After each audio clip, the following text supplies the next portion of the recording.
ආදරණීය දරුදරියනි, අපි මීට ප්‍රථම පාඩම් පරිච්ඡේද වලින් ආරම්භ කළා 2021 විභාග ප්‍රශ්නපත්‍ර සාකච්ඡා කරන්න.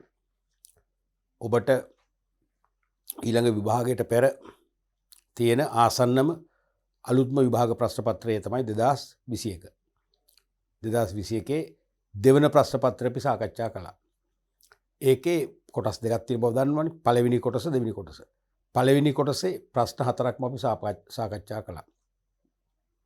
පළවෙනි මාතෘකා 11ට අදාළ ලැබුණු මේ මාතෘකා 11ම ආවරණය කරපු ඒ ප්‍රශ්න හතර අපි හඳුනගත්තා. ඒකේ ප්‍රධාන පාලක පරීක්ෂකවරයා විභාගයේදී ඔබෙන් අපේක්ෂා කරන පිළිතුරු වල ස්වභාවය, ධාරිතාවය, ඒ වගේම ඒ අදාළ පිළිතුරු ඔබෙන් ලබා ගන්න ඔබ වෙත දිගු කරන, ඔබ වෙත ප්‍රදානය කරන ප්‍රශ්නවල ස්වභාවය නැත්නම් ප්‍රශ්නවල රටාවන් හොඳින් අපි අවබෝධ කරගත්තා. ප්‍රධාන පාලක පරීක්ෂකවරයා විසින් ලකුණු ලබා දෙන රටාව ගැන හොඳ අවබෝධයක් ලබා ගත්තා. අපි අද තවදුරටත් දෙවන ප්‍රශ්න පත්‍රයේ දෙවන කොටස හා සම්බන්ධ ප්‍රශ්න සාකච්ඡා කරන්නයි බලාපොරොත්තු වෙන්නේ. මම ඊට පෙර හැමදාම කියන දෙයක් කියනවා. ඔබ දෙවන ප්‍රශ්න පත්‍රයට පළවන සහ දෙවන කොටස් දෙකෙන් ප්‍රශ්න තෝරා ගැනීමේදී මම ඉල්ලීමක් කරනවා, යෝජනා කරනවා, අනිවාර්ය කරනව නෙවෙයි, බල කරනව නෙවෙයි, දෙවන කොටසෙන් ප්‍රශ්න 3ක්ම තෝරගන්න. පළවෙනි කොටසෙන් ප්‍රශ්න 2ක් තෝරගෙන ප්‍රශ්න 5 සම්පූර්ණ කරගන්න. හේතුව මෑත අවුරුදු 5ක් 6ක් 7ක් ඊටත් එහා ගත්තත් ඇත්ත තත්ත්වය මොකද්ද? දෙවන කොටසෙන් ප්‍රශ්න 3ක් තෝරගන්න අයගේ ලකුණු ලබා ගැනීම ඉතා ඉදිරියෙන් තියෙනවා. ඒ සාමාර්ථ වැඩිම ප්‍රමාණයක් අරගෙන තියෙන්නේ දෙවන කොටසෙන් ප්‍රශ්න 3ම තෝරගත්ත අය. පළවෙනි කොටසෙන් ප්‍රශ්න 3 තෝරගත්තට ලකුණු සාපේක්ෂව අඩුයි. ඒකට හේතුව එක මාතෘකා 11ක ධාරිතාවයක් ඔළුවේ තියාගන්න ඕනේ. අනිකේ මාතෘකා සියල්ල කරේ 12 වසරේදී මතකයේ ටිකක් ඈතයි. අනිත් එක සෑම ප්‍රශ්නයකටම ලකුණු 20ක ප්‍රශ්නයකටම මාතෘකා අවම 3ක් 4කින් ප්‍රශ්න කලවම් කරනවා. නමුත් සෙකන්ඩ් පාර්ට් එකේදී වෙන්නේ දැන් බොහෝ විට පස්වෙනි ප්‍රශ්නේ 100%ක් බෝ 90%ක්ම කළමනාකරණේ පාඩමින් විතරයි. 6 වෙනි ප්‍රශ්නේ මාතෘකා දෙකකින් බොහෝ විට මෙහෙයුම් කළමනාකරණේ, අලෙවිකරණේ. ඊළඟ ප්‍රශ්නේ මානව සම්පත් කළමනාකරණේ, මූල්‍ය කළමනාකරණේ. අවසන් ප්‍රශ්නේ තොරතුරු පද්ධති, ව්‍යාපාර සැලසුම්. ඔය වගේ බෙදෙන්නේ. නිසා ඒකෙදී එක ප්‍රශ්නයක් තෝරගත්තම මාතෘකා දෙකකින් උපරිම ලකුණු 20 ගන්න පුළුවන්. නමුත් පළවෙනි කොටස එහෙම නෙවෙයි. ලකුණු 20 ගන්න අපි මාතෘකා 4කට මහන්සි වෙන්නට ඕනේ. ඒ නිසා වෙන්න ඇති බොහෝ වෙලාවට දෙවන කොටසෙන් ප්‍රශ්න 3ම තෝරගන්න ලකුණු වැඩිපුර ගන්නවා. ඇත්තටම ගන්න පුළුවන් වෙන්නේ ඉපේ. ගන්න පුළුවන් වෙන්න ඕනේ. දැන් පස්වෙනි ප්‍රශ්නේ මම කියන්නේ අනිවාර්යයෙන්ම තෝරගන්න කියලා. මොකද කළමනාකරණය හොඳටම අපි දන්නවා පස්වෙනි ප්‍රශ්නේ එක්ක 100%ක් 90%ක් මහන්නේ කළමනාකරණය. අපි ඒකට ලෑස්ති වෙන්න ඕනේ. ඕනම ගුරුවරයෙක් කළමනාකරණය කියන කොටස හොඳට උගන්වනවා. ලංකාවේ සියලුම පාසල් වල ඉන්න ගුරුවරු දක්ෂ පළපුරුදු උගත් ගුරුවරු. ඔබ පාසලක අධ්‍යාපනයේ මගහැරුණනම් 100ට කෝටියක් මම වගකීම් බාර ගන්නවා. ඩීප් එඩියුකේෂන් පාඨමාලාව තුළ මම කරපු ව්‍යාපාර පාඨමාලාවේ කළමනාකරණය පාඩමට අදාළ සියලුම පරිච්ඡේද මගහැරුණනම් නැවත එකින් එක පිළිවෙලට සංයමයෙන් පරිශීලනය කරන්න ඔබට අවශ්‍ය දැනුම 200%ක්ම ලැබෙනවා. පැහැදිලිනේ? ඒ නිසා මම නැවතත් මතක් කරනවා මේ දෙවෙනි කොටස අතිශය වැදගත්. ඔබට ඒ සාමාර්ථයක් ලබන්න පුළුවන්ද? ලකුණු වැඩිම ප්‍රමාණයකින් ඒ සාමාර්ථය ලබන්න පුළුවන්ද කියලා තීන්දුව කරන කොටස තමයි දෙවෙනි කොටස. ඒ නිසා මේ කොටසේ ප්‍රශ්න වලට ඉතාම උනන්දුවෙන් ඔබ මුහුණ දෙන්නට ඕනේ. අපි අද මුලින්ම සාකච්ඡා කරනවා දෙවෙනි කොටසේ 5 වෙනි ප්‍රශ්නය. ගොඩක් වෙලාවට මැනේජ්මන්ට් කියන නැත්නම් එලිමන්ට්ස් ඔෆ් මැනේජ්මන්ට් කළමනාකරන මූලිකාංග වලින් තමයි මේ ප්‍රශ්නේ සමන්විත වෙන්නේ. මුලින්ම කළමනාකරණය යනු ගතික පරිසරය තුල, ඒ කියන්නේ වෙනස් වන ඩයිනමික් එන්වයරන්මන්ට් කියන එක, ගතික පරිසරය තුල ව්‍යාපාරික පරමාර්ථ සහ අරමුණු සාක්ෂාත් කර ගැනීම සඳහා සීමිත සම්පත් ඵලදායී හා කාර්යක්ෂම ලෙස ඵලදායී හා කාර්යක්ෂම ලෙස භාවිතා කරමින් විවිධ පුද්ගලයන් සමග එක්ව වැඩ කිරීමේ ක්‍රියාවලියයි. ඔව් දැන් මේ ප්‍රශ්නේ පොඩි ප්‍රශ්නයක් තියෙන්නේ කළමනාකරණය යනු ගතික පරිසරය තුළ ව්‍යාපාරික පරමාර්ථ සහ අරමුණු සාක්ෂාත් කර ගැනීම සඳහා සීමිත සම්පත් ඵලදායී නෙවෙයි හැබැයි හරියට එන්න ඕක සඵලදායී වෙන්න ඕන. සඵලදායී වුණා නම් තමයි හරි. මොකද කළමනාකරණ නිර්වචනයක් තුළට අන්තර්ගත කරපු පීටර් ඩකර් ඒ වගේම පීඑම් රොබින්ස් ඒ සෑම කළමනාකරුවෙක්ම කළමනාකරණ අර්ථකථනය දාන්නේ සඵලදායී හා කාර්යක්ෂම බව. නැත්නම් සඵලදායීතාවය සහ කාර්යක්ෂමතාවය. සඵලදායීතාවය කියන්නේ මොකද්ද? නිවැරදි දේ. කාර්යක්ෂමතාවය කියන්නේ මොකද්ද? නිවැරදි ආකාරයට කිරීම කියන එක. ඵලදායී කියවම නිකන් අර ඵලදායකත්වයේනේ ප්‍රොඩක්ටිවිටි කියන එක නෙන්නේ. ඒ නිසා මේ ඵලදායීතාවය කියන එක මම දකින්නේ වැරදි කියලා. මම මේක වෙනස් කරන්න ගියේ නැහැ. මොකද විභාග ප්‍රශ්න පත්‍රයේ ප්‍රශ්නයක් නෙමෙයි ඒක. ඒතර විභාගෙදිත් ඒ වචනේ මේ මාරු කරලා නැහැ වෙනස් කරලා නැහැ. තේරෙනවද? මම වෙනස් කරන්න ගියේ නෑ. නමුත් ඔළුවේ තියාගෙන වැරදි. මෙතනට එන්න ඕනේ මොකද්ද? මෙතනට එන්න ඕනේ සඵලදායී බව කියන එක. සඵලදායී හා කාර්යක්ෂම කියලා වන හරි. සඵලදායී සයන්නාව නම් තමයි වඩා හරි. ඒගොල්ලෝ තියාගන්න තේරෙනවනේ. දැන් ඒ වගේ පොඩි මිස්ටේක් ඉතින් හැම අවුරුද්දේම වගේ ඕනම විෂයක පේපර් එකක වෙන්න පුළුවන්. නමුත් අපි සබ්ජෙක්ට් එක දන්න නිසා අපි දන්නවා මේක බොහෝ වෙලාවට සිරිසියක්ම වැරදි කියන එකනේ. සඵලදායී තමයි හරි වචනේ. පැහැදිලිනේ? සදා සීමිත සම්පත් සඵලදායී හා කාර්යක්ෂම කියලා උලුට කරන පුරුදු එහෙමනේ. සඵලදායී හා කාර්යක්ෂම ලෙස භාවිතා කරමින් විවිධ පුද්ගලයන් සමග එක්ව වැඩ කිරීමේ ක්‍රියාවලිය. කළමනාකරණය සම්බන්ධයෙන් සාමාන්‍ය මට්ටමේ නිර්වචනය දීලා තියෙනවා. රෝමිලක්කා එකේ අයන්නෙන් අහනවා ඉහත නිර්වචනයේ තුල අන්තර්ගත කළමනාකරණ සංකල්ප 4ක් දක්වන්න. විස්තර කරන්න ඕනේ නම් කරාම ඇති. මේ නිර්වචනයේ තුල කළමනාකරණ සංකල්ප කීපයක්ම අන්තර්ගතයි. එයින් 4ක් අහන්නේ. පැහැදිලිනේ? එතකොට මුලින්ම එකක් තමයි ගතික ව්‍යාපාර පරිසරය. ගතික ව්‍යාපාර පරිසරය. මොකද්ද මේ කියන්නේ? ඕනෑම සංවිධානයක් බිහිවන්නේත් බිහිවි ක්‍රියාත්මක වෙන්නේත් ගතික පරිසරයක් තුල. මොකද්ද ගතික කියන්නේ? වෙනස් වන පරිසරයක් තුල. අනිවාර්යයෙන්ම පරිසරය වෙනස් වෙනවානේ. මටවත් ඔබටවත් කිසිදු ව්‍යාපාරයකටවත් කිසිදු ආගමික මධ්‍යස්ථානයකටවත් අඩුම ගානේ අපි කියනවා භාවනා මධ්‍යස්ථාන. බොහොම නිස්කලංකව යෝගී ස්වාමින් වහන්සේලාට තේරෙනවද? භාවනා කරන්න. නමුත් එවැනි තැනක් පවා පරිසරයෙන් හුදකලා කරන්න බෑ. අනිවාර්යෙන් පරිසරය තුලයි ක්‍රියාත්මක වෙන්නේ. ඒ පරිසරය නිරන්තරයෙන්ම වෙනස් වෙනවා. ස්වාභාවික පරිසර අපිට පාලනය කරන්නම බෑනේ. වැස්ස, සුළඟ, කුණාටු, සුනාමි, භූමිකම්පා වැනි දේවල් අපිට පාලනය කරන්න බෑ. නිසා පරිසරය නිරන්තරයෙන්ම වෙනස් වෙනවා. විශේෂයෙන්ම සාර්ව පරිසරය දැඩි ලෙස වෙනස් වෙනවා. කිසිසේත් පාලනය කරන්න බෑ. අභ්‍යන්තර පරිසරත් වෙනස් වෙනවා. ආසන්න පරිසරත් වෙනස් වෙනවා. ඒවා යම් තාක් දුරකට අපිට පාලනය කරගන්න පුළුවන්. එhmenan සංවිධාන බිහි වෙන්නේ පරිසරයක් තුල වගේම ඒ පරිසරයක් තුල බිහි වෙන සංවිධාන තුල තමයි කළමනාකරණය ක්‍රියාත්මක වෙන්නේ. එහෙනම් කළමනාකරණය සක්‍රිය කරන්න වෙන්නේ වෙනස් වන පරිසර තත්ත්වයන් යටතේ. වෙනස් වන පරිසරයක් ඇතුලේ. පැහැදිලිද? දැන් ඔය අග්‍ර කළමනාකරුවන්ට අපි කතා කරානේ මනෝභාවාත්මක කුසලතා. ඒ මනෝභාවාත්මක කුසලතා වඩා වැදගත් වෙන්නේ මෙන්න මේ වගේ ව්‍යාපාර පරිසරයේ ගතික ස්වභාවය නිසා. මොකද අනාගත විශේෂයෙන්ම සාර්ව පරිසරයකක දේශපාලන නෛතික ප්‍රජා ස්වාභාවික ආර්ථික ගෝලීය ප්‍රජා විද්‍යාත්මක වැනි සාර්ව පරිසරයකවල වෙනස් වන රිද්මයන් වෙනස් වන රටාවන් ප්‍රමාණාත්මකව හෝ ගුණාත්මකව යම්තාක් දුරකට 100ක් නිවැරදිව බෑ යම්තාක් දුරකට නිවැරදිව හඳුනගෙන ඒ වෙනස් වන පරිසර තත්ත්වයන් අනුව ව්‍යාපාර මෙහෙයුම් කටයුතු වල වෙනස්කම් කිරීමට තීරණ ගන්න වෙනවා කළමනාකරුවන්ට. ඒ තීරණ තමයි අපි සංකල්පනාත්මක කුසලතා කියලා කියන්නේ. තේරෙනවද? එතකොට එනම් අනිවාර්යයෙන්ම ගතික ව්‍යාපාර පරිසරයක් තුල තමයි සංවිධානත් කළමනාකරණයත් ක්‍රියාත්මක වෙන්නේ. දෙවෙනි එක තමයි පරමාර්ථ සාරමුණු. අනිවාර්යයෙන්ම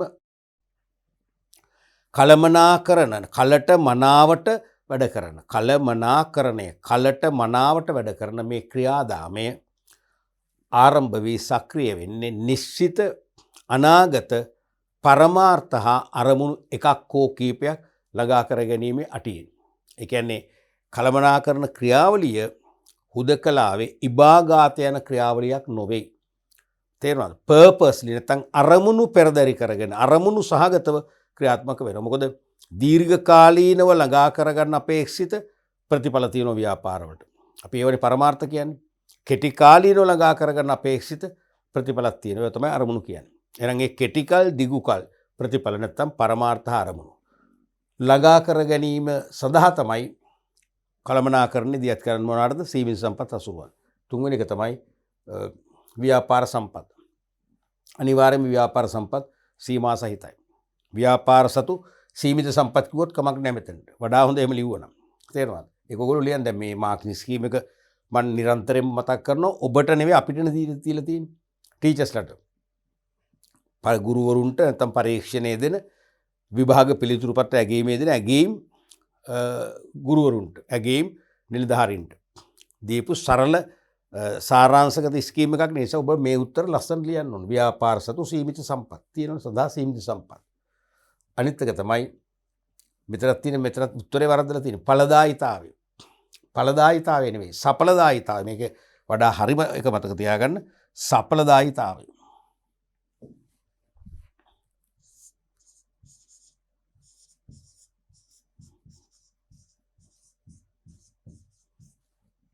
තේරෙනවද?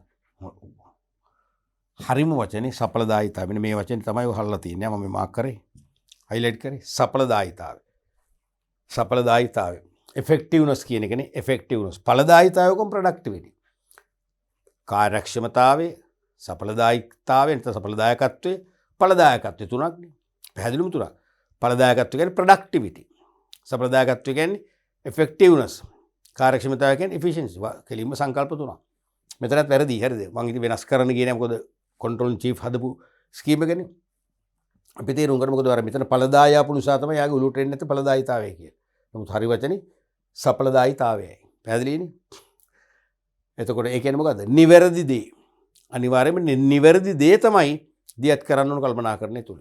ඊට පස්සේ ආකාරයක්ෂමව නිවැරදි දේ නිවැරදි ආකාරයට කාර්යක්ෂමතාවය නිවැරදි ආකාරයට ක්‍රියාත්මක වෙන්නත් ඕන. එහෙනම් කාර්යක්ෂමතාව සඵලදායීත්වය තියෙනවා. ඒ වගේම විවිධ පුද්ගලයන් සමග එක්ව වැඩ කිරීම. මේ කළමනාකරණය තේරෙනවද? කාර්යක්ෂම ලෙස භාවිත කරමින් විවිධ පුද්ගලයන් සමග එක්ව වැඩ කිරීමේ ක්‍රියාවලිය. හරිනේ. අපි තියරි පාර්ට් එක උගන්වද්දී දැන්ට මාස ගණනාවකට පෙර ඔබට මතක ඇති හරියට මේ ඩීප් එඩියුකේෂන් පාඨමාලා උත්තා උනන්දුවෙන් විශ්වාසයෙන් කැපවීමෙන් පරිශීලනය කරන ළමයිට මතක ඇති අපි කිව්වා කළමනාකරණය මොකද්ද? සමාහාර ක්‍රියාවලියක් කියලා. සමාහාර නැත්නම් සමෝදානිත ක්‍රියාවලියක්. ඉන්ටග්‍රේටඩ් ප්‍රොසෙස්. කළමනාකරණය කියන්නේ මූලික මිනිස් ක්‍රියාකාරකම් සමූහයකින් දැල්වෙන ක්‍රියාවලියක්. මූලික මිනිස් ක්‍රියාකාරකම් සමුදායකින් ජනනය වන ජීවත් වන ජීවමාන වන ක්‍රියාවලියක් තමයි කළමනාකරණය කියන්නේ. තේරුණාද? අනිත් එක තමයි කළමනාකරණය පුද්ගල කණ්ඩායමක් එක්ව වැඩ කරන ක්‍රියාවලිය. ගෲප් ප්‍රොසෙස් එකක් කියලා කිව්වා. Group process. කළමනාකරණය පුද්ගල කණ්ඩායමක් එකට එකතු වෙලා වැඩ කරන ක්‍රියාවලිය. එහෙම නෙවෙන්නේ. ඉතින් ඒක මෙතන තියෙනවා. භාවිත කරමින් විවිධ පුද්ගලයන් සමග එක්ව වැඩ කිරීමේ ක්‍රියාවලිය. එක්ව වැඩ කරන්න ඉපේ. ආයතනික අංශ පහක් නම් අංශ පහම සම්බන්ධ වෙනවා. අංශ පහේ කළමනාකරු 5 දෙනයි. සහකාර කළමනාකරු විවිධ තනතුරු සේවකයෝ මේ හැම දෙනාගම සාමූහිකත්වයෙන් තමයි කළමනාකරණය කියන ක්‍රියාදාමේ නිම වෙන්නේ. නැත්නම් සීමිත සම්පත් ප්‍රශස්ත ආකාරයෙන් හසුරුවමින් භාණ්ඩා සේවා නිෂ්පාදන ක්‍රියාවලිය සාර්ථක කරගෙන ව්‍යාපාරික පරමාර්ථ සාරමුණු ළඟා කරගන්න පුළුවන් වෙන්නේ ඒ සමස්ත පුද්ගලයන්ගේ කටයුතු එක්වීමෙන්. එහෙනම් විවිධ පුද්ගලයන් සමග එක් වැඩ කිරීම කියලා තියෙනවා. අනේ මේක ක්‍රියාවලියක්. මේක ක්‍රියාවලියක්නේ. අපි තියරි පාඨයේදී ගන්නවා ඩීප් එඩියුකේෂන් පාඨමාලාව වරමං පැහැදිලිවම කළමනාකරණයේ ක්‍රියාවලියක්. ඒ ක්‍රියාවලියේ ස්වභාව ස්වරූප තියෙනවා.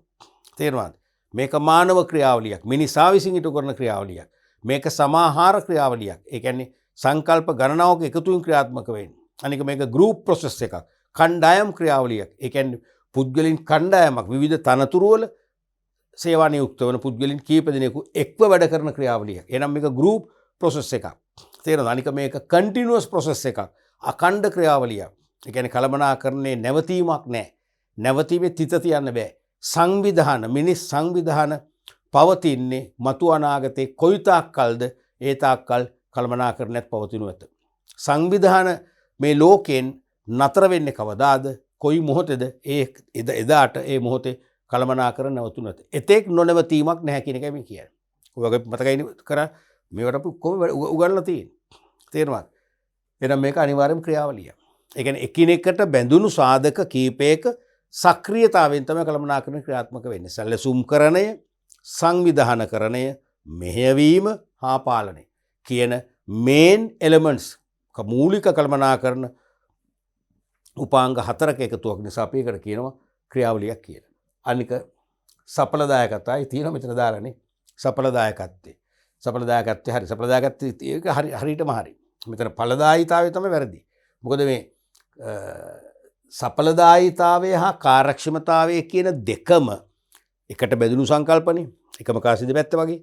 නිවැරදි දෙයක් සඵලදායකත්වය. නිවැරදි ආකාරයට දියත් කළොත් කාර්යක්ෂමතාවය. මේ දෙක එකම කාසිය දෙපැත්ත වගේ. මේ දෙක ප්‍රශස්තව ක්‍රියාත්මක වීමේ ඊළඟ ඵලය මේ දෙකෙන් ජනනය කරන ඊළඟ සංකල්පය තමයි ඵලදායීතාවය නැත්නම් ඵලදායකත්වය. ප්‍රොඩක්ටිවිටි. අඩුම යෙදවුම් වලින් වැඩිම නිමෙවුම්. කමක් නැහැ ඒක මෙතන තියෙන මෙන්න මේක ආපු එක තමයි මම අකමැති. ඵලදායීතාවය වෙනුවට මේක ආවන ඇති. ඇතර මෙතන මේකේ තියෙන මූලික සංකල්ප 8ක් නෙවෙයි පැහැදිලිවම 7යි. ඒක පොඩි මිස්ටේක් එකක් ඒ ස්කීම් එක හදද්දි වෙච්ච. එහෙනම් එකකට ලකුණු භාගය බැගින් කරුණු 4කට ලකුණු 2ක් දෙන්න. ඒ නිසා ඔබට මේ මිස්ටේක් ගැන ප්‍රශ්නයක් නැහැ. ලකුණු කරුණු 4ක් ලියන්න ඕන තරම් ඉඩකඩ තියෙනවා. ඕන තරම් අතපෑදී ගැල්ල කරුණු 4ම ලියලා ලකුණු 2ම ගන්න පුළුවන්. තේරෙනවනේ? දැන් මේ නිර්වචනේ සමහරට මීට වෙනස් ආකාරයෙන් එන්න පුළුවන් ඉස්සරහට. කිසියම් කළමනාකරුවෙක්ගේ නමක් කියලා නැත්නම් කිසියම් කළමනාකරුවෙක් ලියු නිර්දිෂ්ඨිත ග්‍රන්ථයක් ටෙක්ස්ට් බුක් එකක් ගැන කියලා ටෙක්ස්ට් බුක් එක මෙන්න මෙහෙම සඳහන් වුණා. නැත්නම් මෑතදී විශ්වවිද්‍යාලයෙන් කළමනාකරන විශේෂ උපාධි සමත් වෙලා පිට වෙච්ච මිතුරන් දෙන්නෙක් සාකච්ඡා කරද්දී මෙන්න මෙහෙම අදහසක් කිව්වා කියලා මේකම දෙන්න පුළුවන් වෙන විදිහකට. දීලා මේ සංකල්ප අහන්න පුළුවන්. කොහොම ඇහුවත් කළමනාකරණය කියන අර්ථකථනයේ තුල තියෙන මේ ටික තමයි. ගතික ව්‍යාපාර පරිසරයේ ඉලක්කයවත් පරමාර්ථ අරමුණු තියෙනවා. ව්‍යාපාරයේ සීමිත සම්පත් ගැන කතා වෙනවා. ඒ වගේම සඵලදායකත්වය සහ කාර්යක්ෂමතාවය අනිවාර්යයෙන්ම කියවෙනවා. ඒ වගේම පුද්ගලින් කණ්ඩායමක් එක්ව වැඩ කිරීමේ කතාව කියවෙන්න ඕනේ. අනිත් එක මේක ක්‍රියාදාමයක් නෙවෙයි ක්‍රියාවලියක් ප්‍රොසෙස් එකක් බව. ඒ ටික තමයි එන්න ඕනේ. පැහැදිලිද? රයිට්. එතකොට ඒකේ ආ කොටස තමයි පළවෙනි රෝමිලක්කයිකේ ආ කොටස තමයි ව්‍යාපාරයක පරමාර්ථ සහ අරමුණු අතර වෙනස පැහැදිලි කරන්න. වෙනස්කම් නොවේ. හරිනේ? දැන් මේක දන්නවනේ මේ රටාව. වෙනස පැහැදිලි කරන්න කිව්වොත් ඒ සංකල්ප දෙක වෙන වෙනම මෙන්න මේ වගේ. සංකල්ප දෙක වෙන වෙනම කෙටියෙන් නිර්වචනය කරාම ඇති. කෙටියෙන් නිර්වචනය කරාම ඇති. වෙනස්කම් ඇහුවොත් තමයි අර දෙපැත්තට ශීර්ෂ දෙකක් දාලා අපි උත්තර 1 2 කියලා දෙකක් හතරක් ලියන්නේ. මතකනේ මේකේ වෙනස. ලේසිම අවස්ථාව මේ තියෙන්නේ. එතකොට පරමාර්ථ කියන්නේ ආයතනයක් දිගු කාලයකදී ළඟා කර ගැනීමට අපේක්ෂිත ප්‍රතිඵල පරමාර්ථ වන අතර එවැනි පුළුල්ලු ආයතනික පරමාර්ථයකට අදාළ ප්‍රතිඵලයේ වඩාත් නිශ්චිත ආකාරයෙන් ප්‍රකාශ කිරීම අරමුණු නම් වේ. එතකොට ආයතනයක් දිගු කාලයකදී ළඟා කරගන්න අපේක්ෂිත ව්‍යාපාරික ප්‍රතිඵල. කියන්නේ ව්‍යාපාර කටයුතු ඉටු කරන විට ඉටු කරමින් දිගු කාලයකදී ලබා ගන්න අපේක්ෂිත ප්‍රතිඵල එකක් හෝ කීපයක් දෙන්න පුළුවන්. කිසිම ව්‍යාපාරිකයෙකුට කියන්න බැහැනේ මම මේ අහන ප්‍රශ්නෙට උත්තරේ මොකක්ද බලන්නකෝ. මම අහනවා ව්‍යාපාරිකයින්ගෙන් ඔබ දැන් ව්‍යාපාර කටයුතු අවුරුදු 10ක් තිස්සේ 15ක් තිස්සේ 20ක් තිස්සේ කරගෙන එනවා. ඔබ තවත් කොච්චර කාලයක් බලාපොරොත්තු වෙනවද කරන්න? කෙනෙක් කියන්න පුළුවන් මට ඒක කියන්න බෑ සමහරට මම මරණකම්ම කරයි. තව කෙනෙක් කියන්න පුළුවන් මම තව අවුරුදු 5යි කරන්න මම නවත්තනවා. මට දැන් වේසයි මට විවේකීව ඉන්න ඕනේ. නැත්නම් මගේ දරුවෝ දෙන්න ඉගෙන ගන්නකම් විතරයි මම මේ ව්‍යාපාරය කරන්නේ මම පස්සේ ඒක ඒගොල්ලන්ට බාර දෙනවා. මේ කතන්දර ඔක්කොගෙම කියවෙන්නේ තවත් ඉදිරි කාලයක් තුල ඔබ ව්‍යාපාරේ නියුක්ත වෙනවා කියන එකනේ.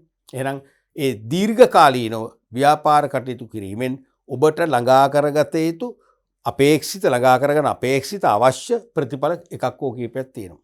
ඒක තමයි පරමාර්ථ කියන්නේ. දීර්ඝකාල ප්‍රතිඵල. තේරුණාද? පරමාර්ථ වන අතර එවැනි පුළුල් වූ ආයතනික පරමාර්ථයකට අදාළ ප්‍රතිඵලය වඩාත් නිශ්චිත ආකාරයෙන් ප්‍රකාශ කිරීම අරමුණු නම් වේ. ඒ කියන්නේ ඒ පරමාර්ථය නිශ්චිත ආකාරයෙන් ප්‍රකාශ කළොත් අරමුණු වෙනවා. ඒ නිශ්චිත ආකාරයෙන් ප්‍රකාශ කරනවා කියන්නේ ඇත්තටම මේක කෙටි කාලීනව ලබා ගන්න අපේක්ෂිත ප්‍රතිඵල කිව්වොත් හරි. දිගු කාලීන ප්‍රතිඵල නම් පරමාර්ථ, කෙටි කාලීන ප්‍රතිඵල නම් අරමුණු. ඒ කෙටි කාලීන ප්‍රතිඵල අපිට නිශ්චිතව හඳුනා ගන්න පුළුවන්. සංඛ්‍යාත්මකව ප්‍රමාණාත්මකව තේරුම් ගන්න පුළුවන්. පරමාර්ථයක් එහෙම නිශ්චිතව නැහැ. නිශ්චිතව සංඛ්‍යාත්මකව ප්‍රමාණාත්මකව හඳුනා ගන්න බෑ. එහෙම නැත්නම් හෝ අරමුණු නිශ්චිතය මැනිය හැක, ළඟා කරගත හැක, යථාර්ථවාදී වීම, කාල රාමුවක් දැකිය හැකි අතර පරමාර්ථ දිගු කාලින වේ කියලා කියන්න පුළුවන්. එහෙම ලියන්න පුළුවන්. අරමුණු නිශ්චිතයි. පරමාර්ථ නිශ්චිත නැහැ අතරම. අරමුණු මනින්න පුළුවන් ප්‍රමාණාත්මකව.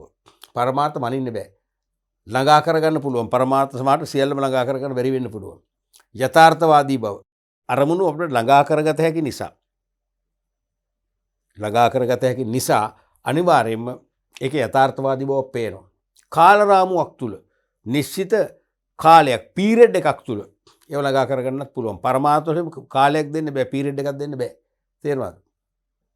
එහෙමනම් මේ කියන්නේ මොකද? ස්මාර්ට්. අපි කතා කරා තීරි කොටසදී ස්මාර්ට් සංකල්ප මතක තියාගන්න. ස්මාර්ට් කියන්නේ මොකද? කියන්නේ ස්පෙસિෆික්, නිශ්චිත බව, නියත බව. M මැනිය හැකි බව. මෙතන තියෙන මෙෂරබල්. ඊට පස්සේ A achievable, ළඟා කරගත හැකි බව. මේ තියෙන ළඟා කරගත හැකි බව. R රියලිස්ටික් නැත්නම් රේෂනල්, තාත්වික බව, යථාර්ථවාදී බව. T ටයිම් බවුන්ඩ්, කාල රාමුවක් නැත්නම් කාලානුරූප බව. මතකනේ අපි කතා කරේ ස්මාර්ට් මම මේ තියෙන්නේ. එහෙම ලිව්වත් කමක් නැහැ. ඔය ඕනම ක්‍රමයකට ලිව්වොත් වෙනසට ලකුණු දෙකක් දෙනවා. අරමුණු හා පරමාර්ථවල. අපි ඊළඟට බලමු රෝම ඉලක්කම් 2යි අයන්නේ. ඉදිරි පෙළ කළමනාකරුවන්. ඉදිරි පෙළ කළමනාකරුවන් තමයි අපි සමහරට කියන්නේ පළමු පෙළ කියන්නේත් මේගොල්ලෝ. ඉදිරි පෙළ පළමු පෙළ දෙකම එකයි. ඉදිරි පෙළ පළමු පෙළ. තේරුණාද? නැත්නම් පහළ කළමනාකරුවෝ. ඉදිරි පෙළ කියන්නේ මේ මූලික අග්‍ර කළමනාකරු කියන අර්ථය නෙවෙයි. හරිද? එහෙමනේ ඉදිරි පෙළ කොහොමද අපිට එන්නේ? එහෙමනේ ඉදිරි පෙළ නායකයෝ. එහෙමනේ කියන්නේ පසු පෙළ නායකයෝ නෙවෙයි, ඉදිරි පෙළ නායකයෝ. කිව්වොත් අර්ථ වෙනස්. ඒ කියන්නේ ඉස්සරහා ඉන්න අය. මෙතන ඉදිරි පෙළ කියන්නේ ඉස්සරහා ඉන්න අය නෙවෙයි, වෙනස්. ඒක සිංහලයේ භාවිතයේදී සමහරට යම් යම් තැන්වල භාවිතයේ අර්ථය වෙනස් වෙන විදිහ මම පෙන්නුවේ. නායකත්වය අපි කියන්නේ ඉදිරි පෙළ නායකයෝ කිව්වොත් ඉස්සරහාම ඉන්න නායකයෝ, ප්‍රධාන නායකයෝ. මෙතන ඉදිරි පෙළ කිව්වොත් ප්‍රධාන කළමනාකරුවෝ නෙවෙයි, පහළ ඉන්න කළමනාකරුවෝ. එහෙනම් පළමු පෙළ කළමනාකරුවෝ, ඉදිරි පෙළ කළමනාකරුවෝ, නැත්නම් පහළ කළමනාකරුවෝ. පළමු පෙළ, ඉදිරි පෙළ දෙකම භාෂාර්ථ එකයි. කළමනාකරුවන් සඳහා තාක්ෂණික කුසලතා වඩාත් වැදගත් වන්නේ ඇයිදයි කෙටියෙන් පැහැදිලි කරන්න. දැන් පළමු පෙළ හේවත් ඉදිරි පෙළ කළමනාකරුවෝ ෆස්ට් ලයින් මැනේජර්ස් කියලා අපි ඉංග්‍රීසියෙන් කියනවා. ඒ කියන්නේ සංවිධානයක කළමනාකරුවන් අතර ඉන්න යටම පිරිස. නැත්නම් තුන්වන කළමනාකරන මට්ටම තමයි ඉදිරි පෙළ කළමනාකරුවෝ කියන්නේ. පළමු මට්ටමේ ඉන්නේ අග්‍ර කළමනාකරුවෝ, টপ මැනේජ්මන්ට් ලෙවල් එකේ. දෙවන මට්ටම මිඩල් මැනේජ්මන්ට් ලෙවල් එකේ ඉන්නේ අංශභාර ප්‍රධානීන්, මාකටිං මැනේජර්, ෆයිනෑන්ෂියල් මැනේජර් වගේ. ඊට පස්සේ ෆස්ට් ලයින් මැනේජර් කියන්නේ තුන්වන මට්ටම කළමනාකරුවන්ගේ. ඒ කියන්නේ කළමනාකරුවෝ තමයි ඊටාම බලතල සීමිත ප්‍රමාණයක් හිමි පහළම ස්තරේ කළමනාකරන නොවන සේවකයන් අධීක්ෂණය කරමින් ඔවුන්ගෙන් වැඩ ගන්න සුපරීක්ෂකයින්, තාක්ෂණික ශිල්පීන්, වැඩමූලිකයින් වැනි පහළ මට්ටමේ. ඒගොල්ලන්ට වැඩිපුර අවශ්‍ය වෙන්නේ තාක්ෂණික කුසලතාලු. මතකද?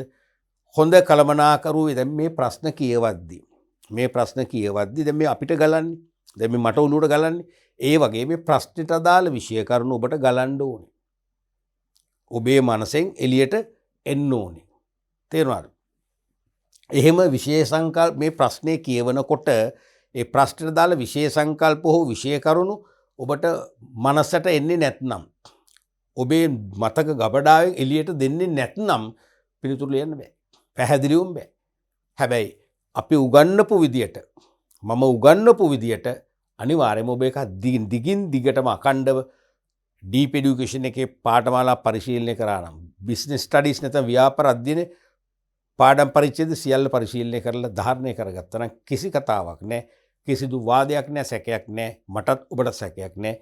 අපේ දැනුම් ගබඩාව තුළ තියෙනවා සිලබස් එක හොඳින් කියන්නේ නිර්වුල් ලෙස සුජාත ලෙස තැන්පත් වෙලා තියෙනවා. ඒ සුජාත ලෙස තැන්පත් වූ විෂය නිර්දේශයෙන් මේ ප්‍රශ්නේ කියවනකොට අවශ්‍ය විෂය කරුණු ටික එළියට එනවා. එහෙම එළියට ආවොත් තමයි අපිට ට්‍රක් ගාලේ කහුලගෙන ගලපලා උත්තර අපටපත් කරන්න පුළුවන් වෙන්නේ.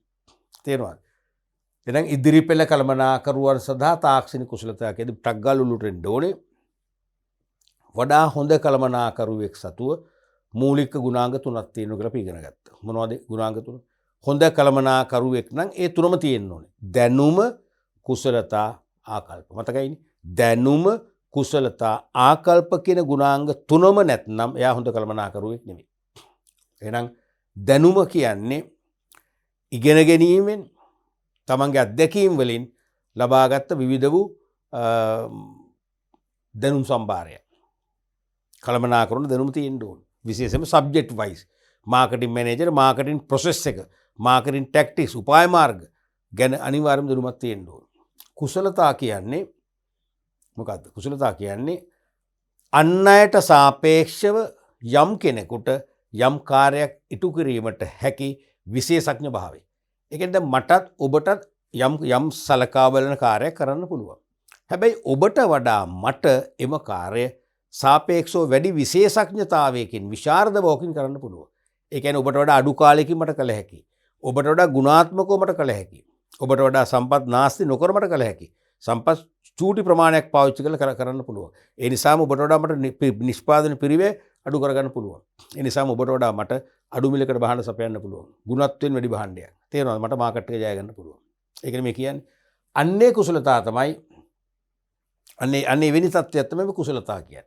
අන් අයට සාපේක්ෂව යම් කාර්යයක් වඩා හොඳින් ඉටු කිරීමට හැකි විශේෂඥතාවය තමයි කුසලතාවය කියන්නේ. හරිද?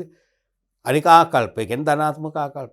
හොඳ කළමනාකරුවෙක් නිතරම ඍණාත්මකව හිතන්න හොඳ නැහැ. පසුගාමී අදහස් වලින් පිරෙන්න බෑ. පෙරටුගාමී අදහස් වලින් පිරෙන්න ඕන. තේරුණාද? බොහොම සුබවාදී ධනාත්මක අදහස් වලින් පිරෙන්න ඕන කියන එක මේ කියන්නේ. නිතරම කළමනාකරුවෝ අසුබවාදී නෑ. දැන් අපි අසුබවාදී ඒක මගේ වෙලාව. ඒක මගේ දෛවය. මට ඉතින් මම ගියාත්ම කරව පවක්. එහෙම අපි මේ බාර ගන්නව ඍණාත්මක දේවල් නෑ. කළමනාකරුවෝ එහෙම හිතන්නේ. එහෙම හිතන්නේ. ඒගොල්ලෝ ධනාත්මකයි. කුසලතාවලත් වර්ග තුනක් තියෙනවනේ. මුලින්ම හොඳ කළමනාකරුවෙක් නම් දැනුම, කුසලතා, ආකල්ප තුන තියෙනවා. කුසලතාවල් වර්ග තුනයි. මානව කුසලතා, තාක්ෂණික කුසලතා, සංකල්පනාත්මක කුසලතා කියලා වර්ග තුනක් තියෙනවා. මතකනේ මානව කුසලතා කියන්නේ හැම කළමනාකරුවෙකුටම උඩත් යටත් ඉන්න සේවකීන් සමග වැඩ කරන්න වෙනවා. එහෙනම් ඕනෑම පුද්ගලයෙක් සමග වඩා හොඳ ධනාත්මක සම්බන්ධතා පවත්වා ගනිමින් ඕනම කෙනෙක් එක්ක සුහදව මිත්‍රශීලීව වැඩ කිරීම හැකියාව තමයි මානව කුසලතා කියන්නේ. කළමනාකරුවන්ට තිබිය යුතුමයි. මොකද කළමනාකරුවෝ කරන්නේ අන් අය ලවා වැඩ ගැනීමේ කලාව තමයි කළමනාකරණය කියලා අපි කතා කරේ. අන් අය ලවා වැඩ ගැනීමේ කලාව. එහෙම නැත්නම් අන් අය සමග සහ අන් අය ලවා වැඩ ගැනීමේ කලාව. ඒ කියන්නේ අන් අය සමග එකට වැඩ කරන්නත් ඒගොල්ලන්ගේ වැඩ ගන්නත් පුළුවන් කලාව. හැමෝටම බෑනේ කලාව. දැන් ඔයගොල්ලෝ ගෙවල් වල අත්දැකීම් තියෙනවා ඔබෙන් වැඩක් ගන්න සමහරට ලොකු අක්කට බෑ. මොකද ලොකු අක්ක කලින්ම නියෝගාත්මක ආකාරයෙන් දෙන්නේ බයි ඕඩර්ස් දෙන්නේ. ඒ නිසා ඔයගොල්ලෝ කරන්න වෙන්නේ. ලොකෝය හරි දක්ෂයි ඒකට. ලොකෝය හරි දක්ෂයි. තේරෙනවද? ඇයි? එයා හරි චාටුවෙන් බාටුවෙන්. අනේ මගේ මල්ලියෝ, මගේ නංගියෝ, මගේ නංගෝ මට පොඩි උදව් කරනවා මට හරි වෙහෙසයි මම මේ බොහොම ඊයේ මම පැය දෙකක් කන්න දාගත්තේ නැහැ. කියනකොට පත්තු වෙනෝනේ. ඇයි මගේ අයියා මොකද්ද කරන්න ඕන අයියට නේ? ඒකත් කලාවක් නේ. ඒකත් කලාවක්. තේරෙනවද? සමහරට ගෙදරක අපි තමන්ගේ කාමරේ අපි කියන්නේ හැඩි වෙලා කියලානේ කියන්නේ. ජරා වෙලා. පිළිවෙලක් නැහැ. ඒක අස් කරගන්න සෑහෙන මහන්සියක් වෙන්න ඕනේ. තේරෙනවද? මල්ලි කෙනෙක් ඉන්නවා ගෙදර. මල්ලිට පුළුවන් ඔය වැකුම් ක්ලීනර් එක හොඳට හසුරුවන්න. ඩස්ට් එක අයින් කරන්න වැකුම් ක්ලීනර් එක. එතකොට මල්ලිගෙත් වැඩේ ගන්න ඕනේ. දැන් අනිද්ද විතර වැඩේ ගන්න බලාපොරොත්තු තියෙනවා නම් කියනවා මේ මල්ලි මං හිට යාළුවෙක් කියනවා පොඩ්ඩක් එළියට ඒ ගියාම අපි කොහොමද අපි රෙස්ටුරන්ට් එක කෑමට යන්නේ ඒකේ තියෙනවා රස චොක්ලට් වර්ග කියලා. ඒ මල්ලි කන්න කැමති චොක්ලට් වර්ග දෙකක් තුනක් කියනවා. මට ගියා රයිට් මං ගේන්නම්. ගේන්නම් කියලා ඒ වගේ ගෙනත් දෙනවා. දීලාදී හරි දැන් බොහොම සතුටු තැන්ක් යූ කියලා ඉන්නවා. ඊට පස්සේද කියන මල්ලි අනේ මගේ මල්ලි චූටි උදව්වක් කරන්නකෝ මට මට තනියම කරගන්න බැරි දෙයක් තියෙනවා මං හිතුවේ ඔයාට ආදරෙයිනේ. ඔයක් මොකද්ද කියන්නේ? අයියේ මොකද්ද කියන්නේ? වැඩේ කරනවා. මොකද්ද? ඒක කලාවක්. ඒක ආර්ට් එකක්නේ. ඒක හැමෝටම බෑනේ. ඔබ ඉස්කෝලවල දැකලා ඇති සමහර ටීචර්ස්ලා කිව්වට ඔබ යමක් කරන්නෙම නැහැ. සමහර ටීචර්ස්ලට ඔබෙන් ලබා ගන්න බැරි ඔබලවා ඉටු කරව ගන්න බැරි දේවල් සමහර ටීචර්ස්ලා ඔබලවා බොහොම අපූර්වට බොහොම සුළු මතක් කිරීමකින් පමණ සුළු දැනුම් දීමකින් පමණක් ඉටු කරව ගන්නවා. ඒකත් කලාවක්. ඒ කියන විදිය, කියන ස්වරය, කියද්දී ඔබ දිහා බලන විදිය ඒවැ තියෙනවා කලාවක්. ඔබට ඒක බැහැයි කියන්නේ බැරි විදියට. බැහැ කියන්නේ බැරි විදියේ පෞරුෂත්වකින් තමයි කියන්නේ. ඒක කලාවක්. එහෙනම් අන් අය සමග සහ අන් අය ලව වැඩ ගැනීමේ කලාව තමයි කල්පනාකරණය කියලා කියන්නේ. තේරෙනවද?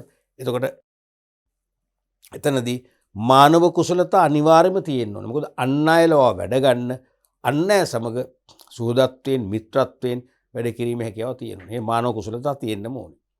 ඊට පස්සේ මොනවද මේවා? සංකල්පනාත්මක හෙවත් මනෝභාවාත්මක කුසලතා. අපි ඉංග්‍රීසියෙන් කියනවා conceptual skills කියලා. ඒ කියන්නේ අනාගත වෙනස් වන පරිසරය පිළිබඳව හොඳ දැක්මක් ඇතිව තේරෙනවද? අනාගත ව්‍යාපාර සාර්ථකත්වයේ උදෙසා අනාගත ව්‍යාපාර සාර්ථකත්වය උදෙසා බොහොම ගැඹුරින් ඥානාන්විතව හිතලා තීරණ ගැනීමේ හැකියාව. ඒක කල්පනා කරන තියෙන්න ඕනේ. අනික තමයි තාක්ෂණික කුසලතාව. ඒ තාක්ෂණික කුසලතාව කියන්නේ තමන්ගේ තනතුරට අදාළ කාර්යයන්.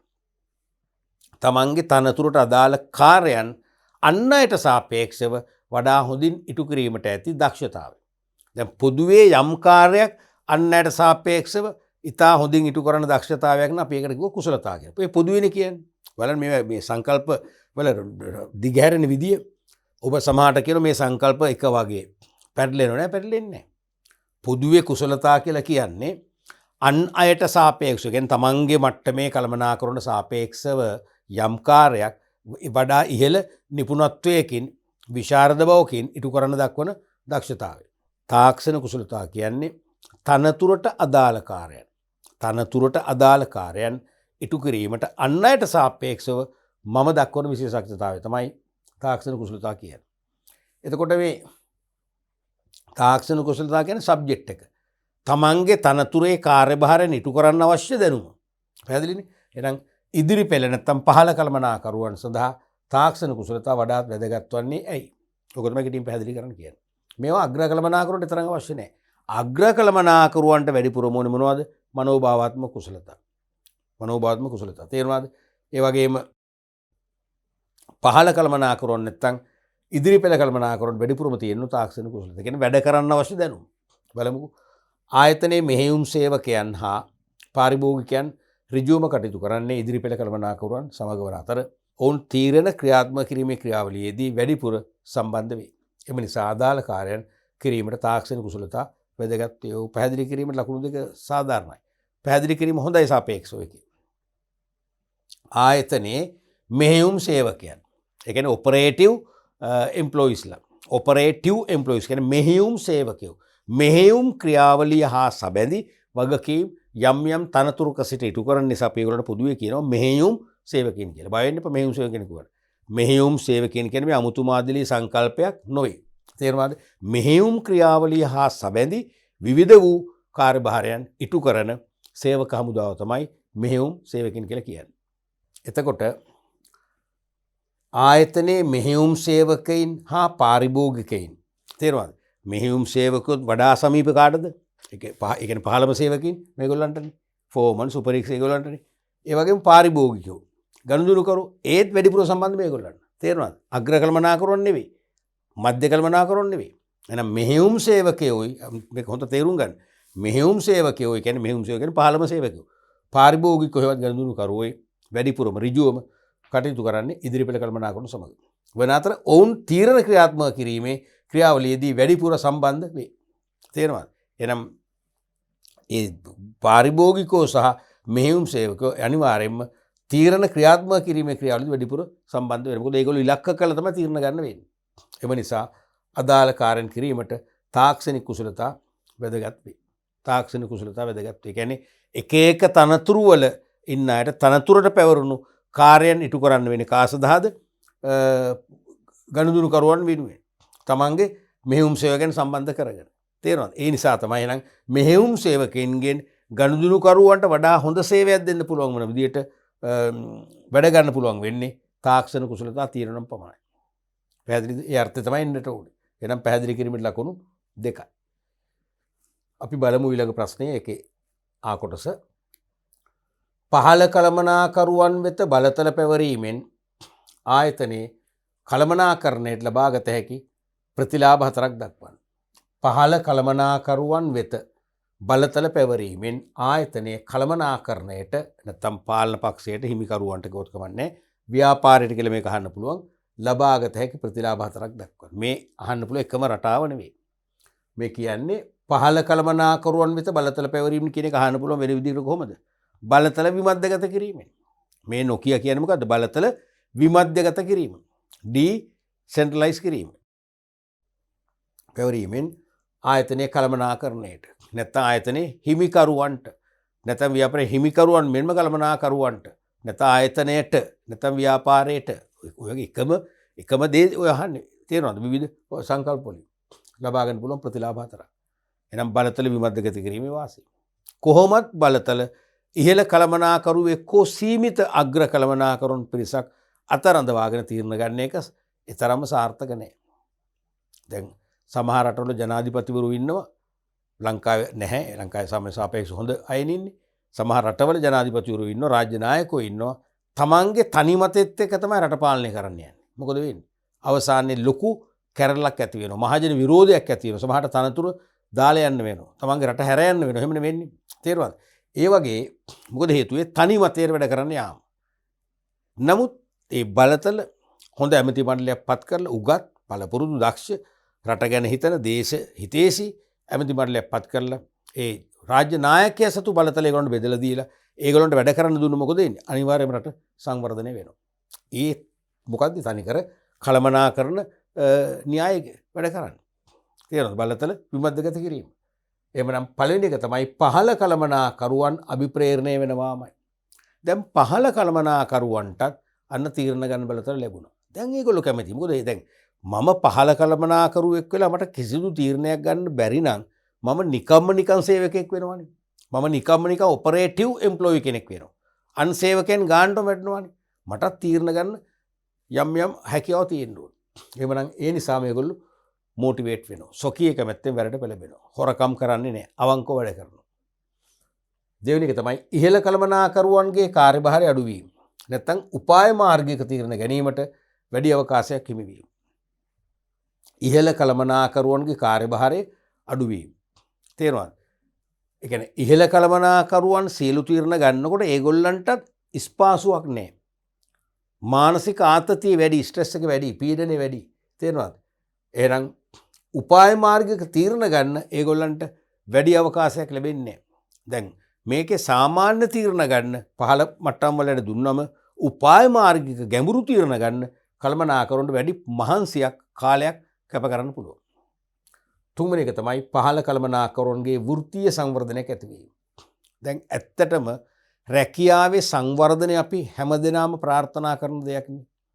කාටවත් එක නැහැ කියන්න බෑනේ. තේරුණාද? රැකියාවේ සංවර්ධනය කියන එක අපි හැමෝම ප්‍රාර්ථනා කරන දෙයක්. මම වුණත් කැමති නැහැ. මම ඇකවුන්ටන්ට් කෙනෙක් වශයෙන් ව්‍යාපාරයකට බැඳිලා අවුරුදු 30ක 35ක සේවා කාලයෙන් පස්සේ මම ඇකවුන්ටන්ට් කෙනෙක් වශයෙන් ගෙදර යන්න කැමති නැහැ. මම අඩු ගානේ ඩිරෙක්ටර් කෙනෙක්වත් වෙන්නට තමයි මම බලන්නේ. යුද හමුදාවට ඔබ දෙවන ලුතිනන්වරයෙක් වශයෙන් බැඳිලා ඔබ කැප්ටන් කෙනෙක් වෙලා යන්නේ විශ්‍රාම යන්න මදි. අවුරුදු 20ක් වගේ සර්විස් එකක් තිබුණොත් අඩුම ගානේ බ්‍රිගේඩියර් කෙනෙක්වත් වෙන්න ඕන. ඕකනේ යථාර්ථය. ඒ නිසා පහළ කළමනාකරුවන්ගේ වෘත්තීය සංවර්ධනයක් ඇති වෙන්න නම් ඒගොල්ලන්ටත් තීරණ ගැනීමේ හැකියාවක් තියෙන්න ඕන. තීරණ ගන්න බලයක් තියෙන්න ඕන. දැන් මේක ඒගොල්ලන්ට තීරණ ගන්න අවස්ථාව ලැබෙනවා. ඒතකොට මොකද වෙන්නේ? ඒගොල්ලන්ට ඒක උසස් වීමක් හා සමානයි. සමහරට තනතුරමයි. නමුත් දැන් බලතල වැඩි වෙනවානේ. බලතල වැඩි වීමත් අපි ඉගෙන ගත්තා මොකද්ද? ප්‍රොමෝෂන් එකක්, උසස් වීමක්. තේරෙනවද? එහෙනම් ඒගොල්ලන්ගේ රැකියාව ඩෙවලොප් වෙනවා, සංවර්ධනය වෙනවා. අනිත් එක වඩාත් ගුණාත්මක තීරණ ගත හැකි වීම. දැන් ගුණාත්මක තීරණ ගන්න පුළුවන්. මොකද මම ඉහළ කළමනාකරුවෙක් නම් මම පහළ මට්ටමේ කළමනාකරුවෙක් ගන්න ඕන තීරණේ, මධ්‍ය කළමනාකරුව ගන්න ඕන තීරණේ, මම ගන්න ඕන තීරණේ ඔක්කොම ගන්න ගියොත් මොකද වෙන්නේ? අපි කියන්නේ ජෑම් වෙනවා කියලා. එකක්වත් හරියට කරන්නේ නැහැ. මම ගුරුවරයෙක් වශයෙන් ආර්ථ විද්‍යාව, ගෙනුම් කරණය, ව්‍යාපාරද්දින කියන විෂයන් තුනම උගන්වන්න යනවා. මොකද වෙන්නේ? එකක්වත් හරියට කරන්නේ නැහැ නේ. ගුණාත්මක නැහැනේ. මම තෝරගන්න එකයි. මම එක විෂයකට තමයි විශේෂඥයෙක් වෙන්න ඕන. විශාරද බව දක්වන්න ඕන. ඒ වගේ වඩාත් ගුණාත්මක තීරණ ගන්න පුළුවන් වෙන්නේ කොහොමද? කළමනාකරුවන්ගේ වගකීම් අඩු වෙනවා. ඒ නිසා හැම දිනාටම තීරණ ගන්න යම් විදියට බලතල බෙදලා යනවා. ඒ නිසා හැම දිනාටම කැප වෙලා බොහොම කල් යල් බලලා තාර්කිකව අපක්ෂපාතීව තීරණ ගන්න පුළුවන්. ඒ තීරණ ගුණාත්මකයි. ඊළඟට පහසුවෙන් තීරණ ක්‍රියාත්මක කළ හැකි වීම. තීරණ ක්‍රියාත්මක කිරීමත් පහසුයි. දැන් ඉහළ කළමනාකරණයේ විතරක් තීරණ ගන්නවා නම් පහළ මධ්‍ය මට්ටම් වල ඔකට කැමති නෑනේ. අග්‍ර කළමනාකරුවෝ තීන්දුව අරගෙන ඒ තීන්දුව ක්‍රියාත්මක කරන්න දුන්නට පහළ මට්ටමේ ඉන්න ඒවා ක්‍රියාත්මක කරන්නේ. එක්කෝ ඒවා බාගෙට ක්‍රියාත්මක කරන්නේ. එක්කෝ ඒවා කඩාකප්පල් කරන තව අතිරේක දේවල් කරනවා.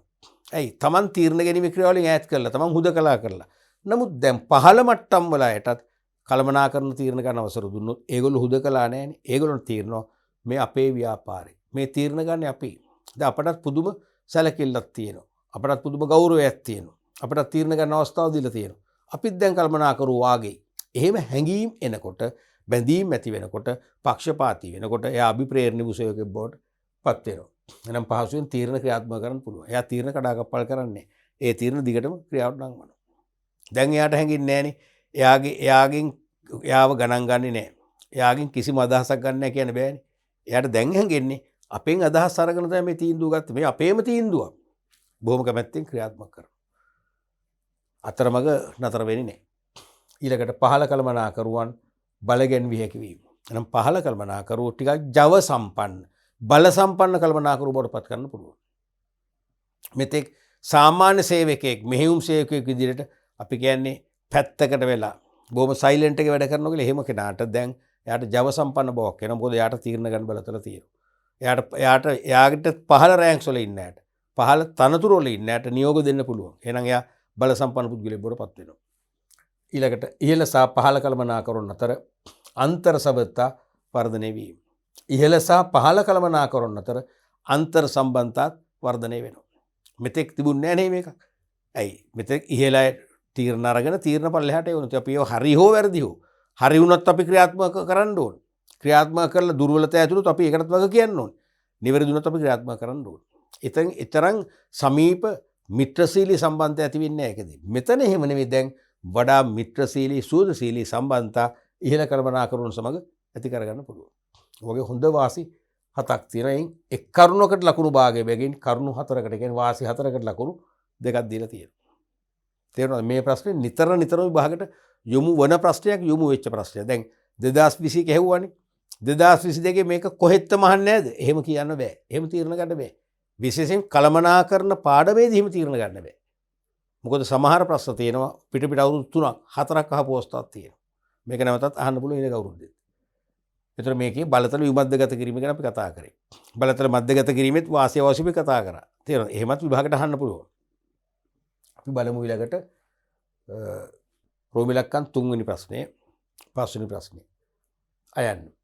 සඵලදායී සැලසුම් කරණය ව්‍යාපාරයකට වැදගත් වන ආකාර දෙකක් විස්තර කරන්න. සඵලදායී සැලසුම් කරණය ව්‍යාපාරයකට වැදගත් වන ආකාර දෙකක්. ඒ කියන්නේ සඵලදායී කියන්නේ මොකද්ද? නිවැරදිනේ. සඵලදායී සැලසුම් කරණය. effectiveness planning කියන එක. ඒ කියන්නේ සැලසුම් කරන ක්‍රියාවලිය වඩා නිවැරදිව ක්‍රියාත්මක කළොත් ව්‍යාපාරයකට මොනවද වෙන්නේ?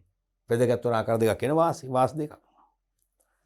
පළවෙනි එක තමයි අනාගත අවිනිශ්චිතතාවලට හා ගතික පරිසරයට සාර්ථක මුහුණ දිය හැකි වීම.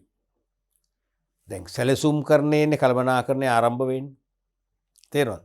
අනාගතයේදී ව්‍යාපාර කටයුතු කරලා ළඟා කරගන්න අපේක්ෂා කරන ප්‍රතිඵල මොනවද කියලා තීරණය කළා. ඒ ප්‍රතිඵල ළඟා කරගන්න ක්‍රියාත්මක කළ යුතු දේ තීරණය කිරීම සැලසුම් කරන්නේ කියන්නේ. සැලසුම් කරමින් තමයි කුමක්ද කරන්න කියලා තීරණය කරන්නේ. තේරුණාද? එහෙනම් අනාගත අවිනිශ්චිතතාවලට හා ගතික වෙනස් වන පරිසරයට සාර්ථකව මුහුණ දෙන්න පුළුවන්කම ලැබෙනවා හොඳ සැලසුම් කරණයක් මගින්. නිවැරදි සැලසුම් කරණයක් මගින්. සඵලදායී සැලසුම් කරන කියන්නේ නිවැරදි සැලසුම් කරන්නේ. නිවැරදි සැලසුම් කරන්නේ. සඵලදායී කියන්නේ මොකද්ද? නිවැරදි සැලසුම් කරන්නේ. නිවැරදි සැලසුම් කරන්නේමයි.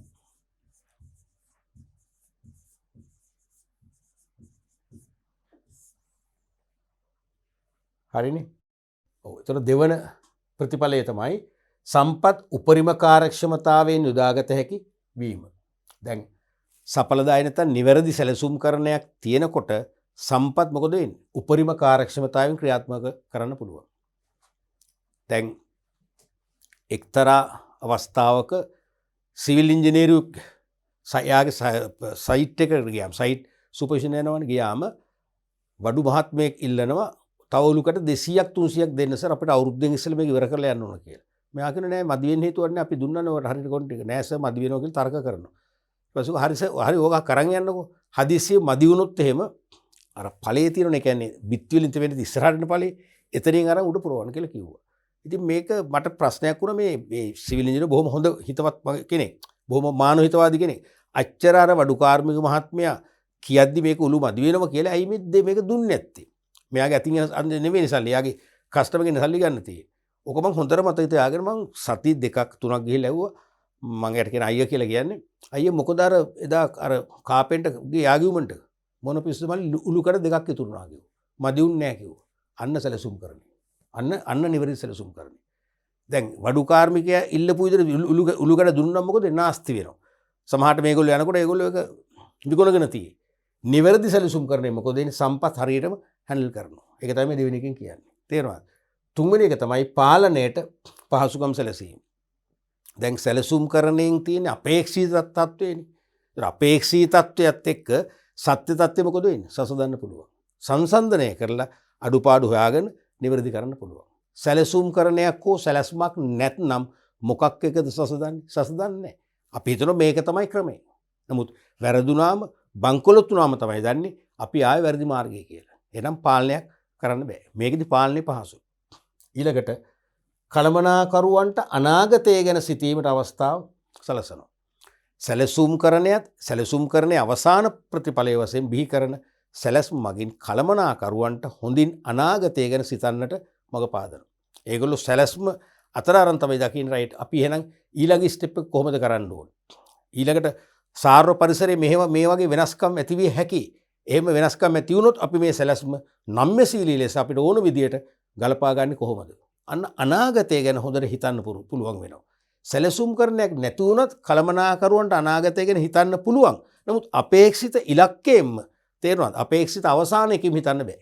නමුත් සැලසුම් කරණයත් එක්ක නිවැරදි ගමන් මාවතක් ඔස්සේ අනාගතය ගැන දකින්න හිතන්න පුළුවන්, තීරණ ගන්න පුළුවන්. පැහැදිලිද?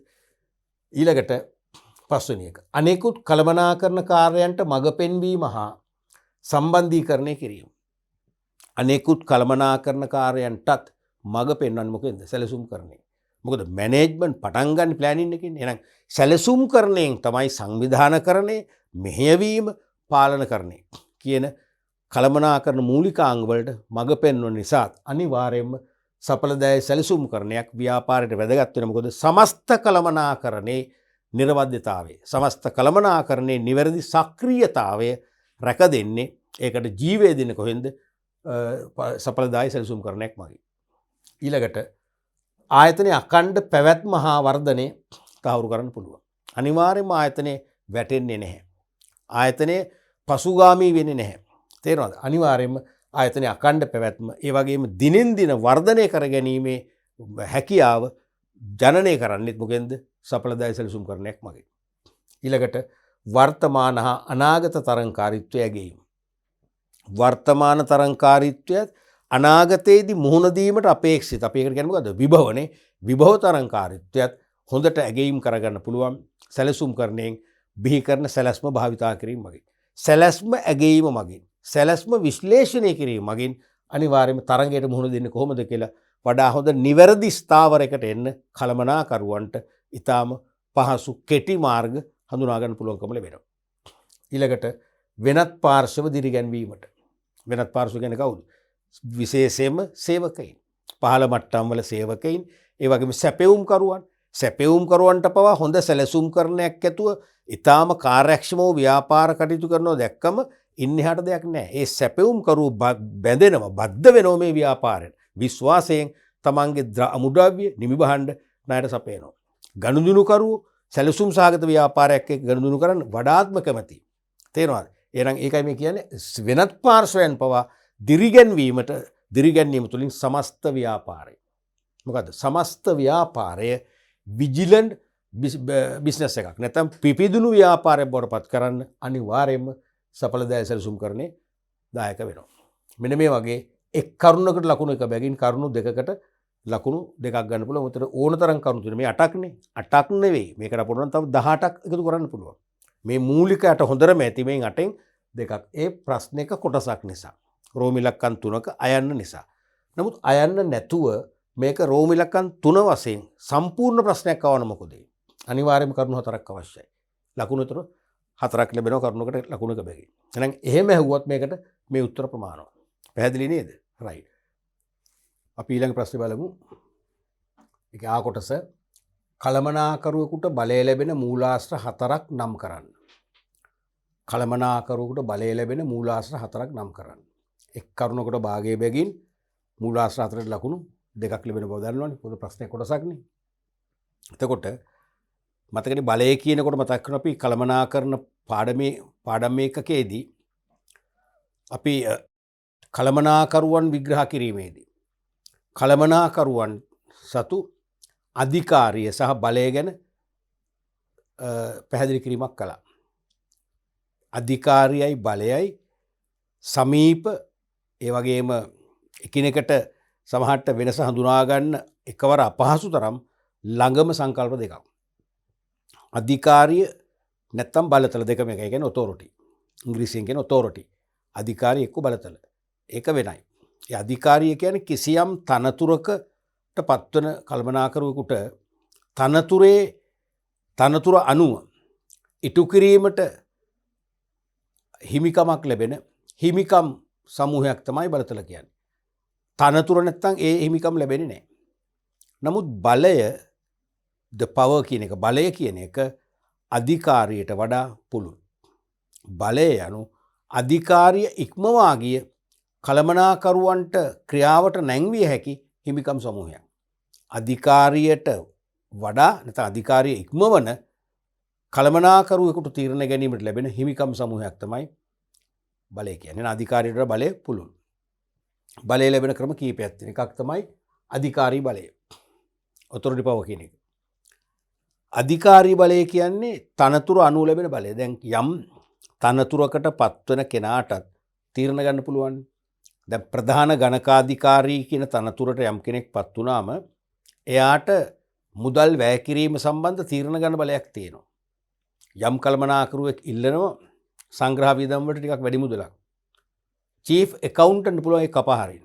බලය. එයාගේ තනතුර අනුව ඒ බලයට තියෙනවා. අධිකාරී බලය. අනික විශේෂඥ බලය.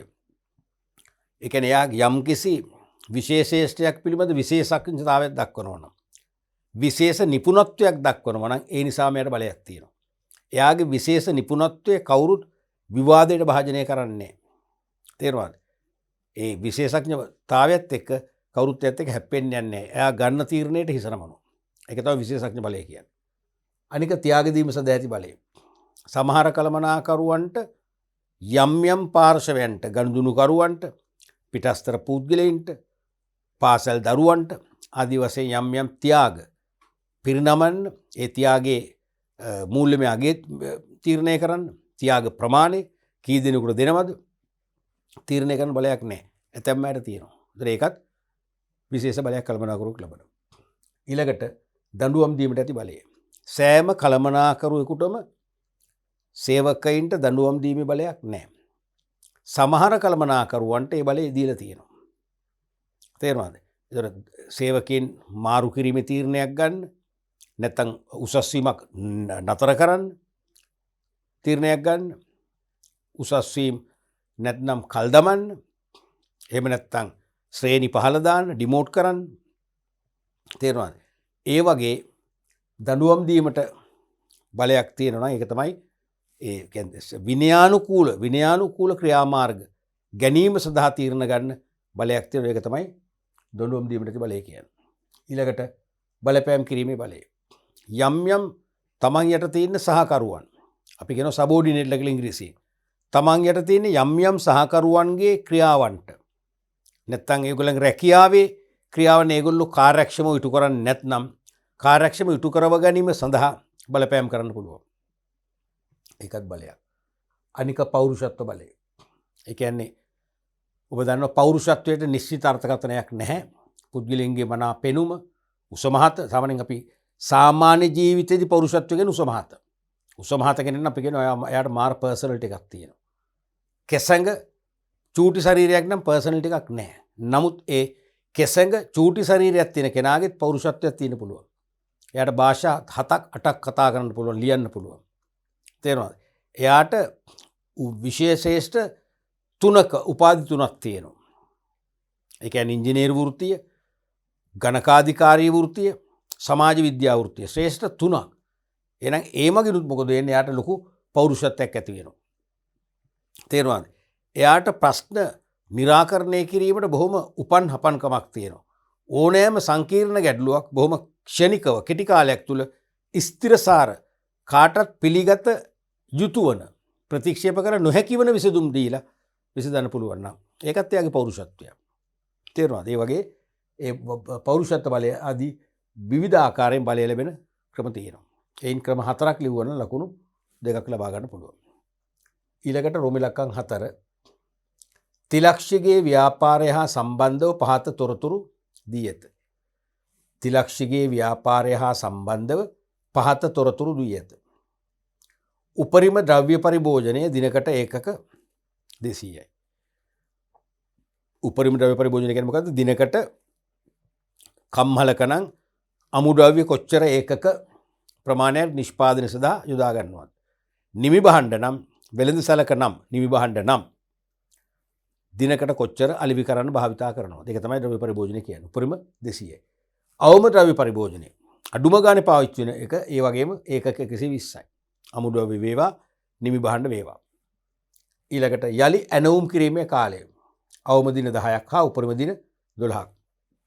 අවම ඇනවුම් කාලය කියන්නේ පොරොත්තු කාලය. ඇනවුමක් කරලා ළඟා වෙන්න ගතවන කාලය පොරොත්තු කාලය කියන්නේ ඕකම තමයි. අවම දින 10යි උපරිම දින 12ක් ගත වෙනවා. යලි ඇනවුම් ප්‍රමාණය දීලා තියෙන ඒකක 1600යි. ඒ කියන්නේ ආර්ථික ඇනවුම් ප්‍රමාණය.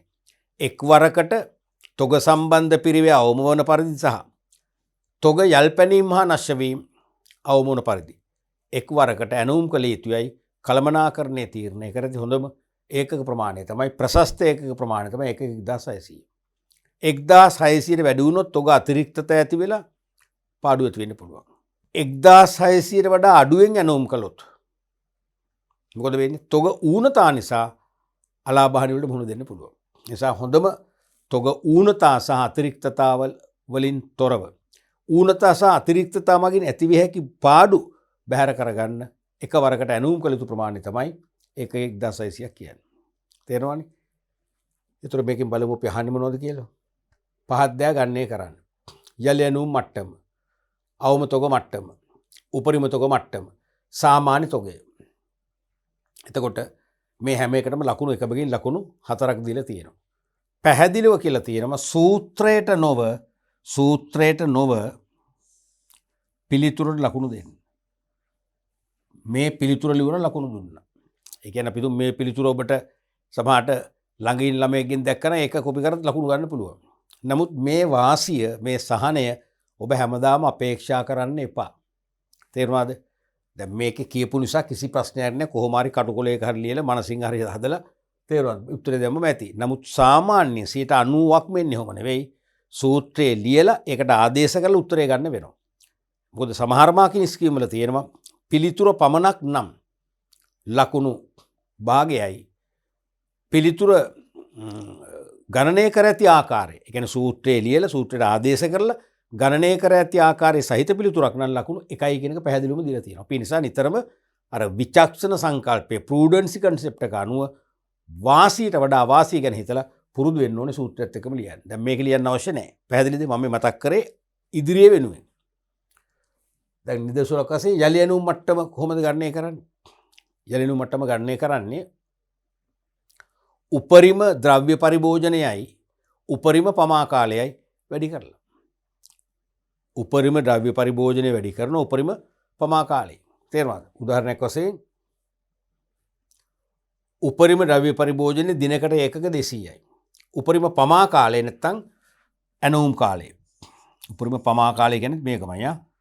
උපරිම පමා කාලය කියන්නේ මේකමයි දින 12යි. එහෙනම් උපරිම ද්‍රව්‍ය පරිභෝජනය ඒකක 200 වැඩි කරන උපරිම පමා කාලය වන දින 12යි. 12 2 කීයද? 24 එහෙනම් 2400. එහෙම තමයි මේ 2400 ඇවිල්ලා තියෙන්නේ. එහෙනම් ඒක හරි. ඒක හරි. තේරුණානේ? ඔන්න මෙතන අපි ලියමු උපරිම පරිභෝජනය.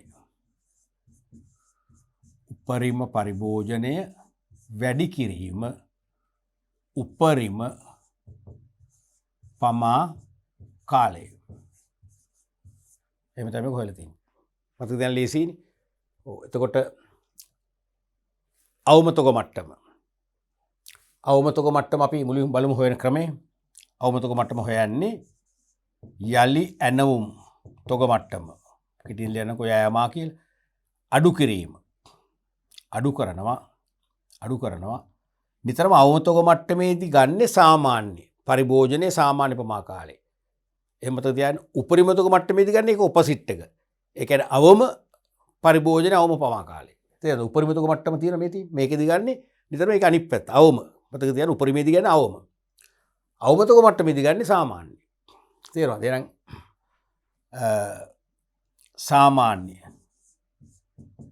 සාමාන්‍ය පරිභෝජනය වැඩි කිරීම සාමාන්‍ය පමා කාලය.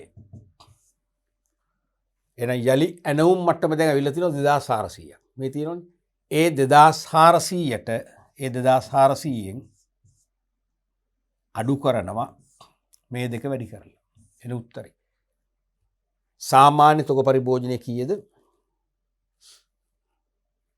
අවම ද්‍රව්‍ය පරිභෝජනය දිනකට ඒකක 200යි. උපරිමනේ උපරිම ද්‍රව්‍ය පරිභෝජනය දිනකට ඒකක 200යි. අවම ද්‍රව්‍ය පරිභෝජනය දිනකට ඒකක 120යි. එහෙනම් අහන්නේ සාමාන්‍ය පරිභෝජනය ඕනේ. මොකද කරන්නේ? උපරිමේ සහ අවමේ තියෙන නිසා මේ දෙක එකතු කරලා දෙකෙන් බෙදුවම එනවා සාමාන්‍ය. මේ වගේ පරිභෝජන මට්ටම් තුනක් දුන්නා නම් තුනම එකතු කරලා තුනෙන් බෙදනවා. දන්නවනේ ඇවරේජ් කරන ක්‍රමය. හරි. එහෙනම් 200 120 320යි 320 දෙකෙන් බෙදලා ගත්තම සාමාන්‍ය කීයද? 160යි. 300 150 20 නම් 10 160යි. එමනම් සාමාන්‍ය පරිභෝජන 160යි. වැඩි කරනවා සාමාන්‍ය පමා කාලය. යලි ඇනුම් කිරීමේ කාලය නැත්නම් පමා කාලය අවමේ දින 10යි උපරිමේ දින 12යි දෙක එකතු කරාම 22යි. දෙකෙන් බෙදුවම කීයද? 11යි. දෙකෙන් බෙදුවම 11යි. එහෙනම් වැඩි කරනවා 11න්.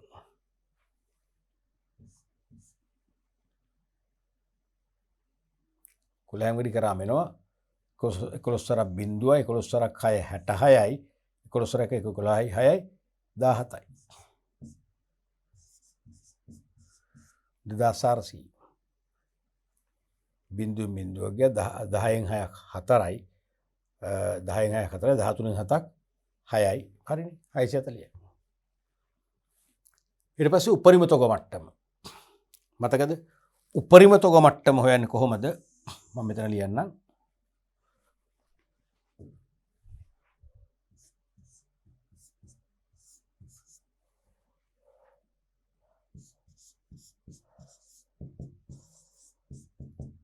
උපරිම තොග මට්ටම හොයන්නේ යලි ඇනවුම් මට්ටම එකතු කරා යලි ඇනවුම් ප්‍රමාණය. හරිද?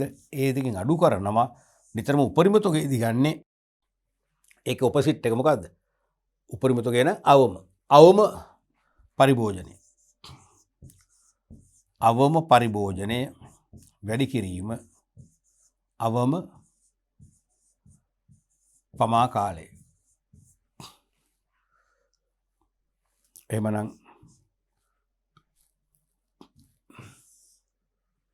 යලියනුම් මට්ටමාව 2400ක්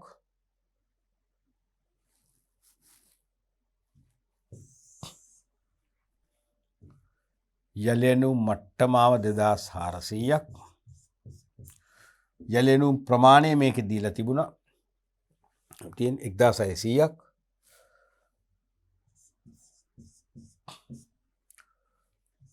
අවම පරිභෝජනය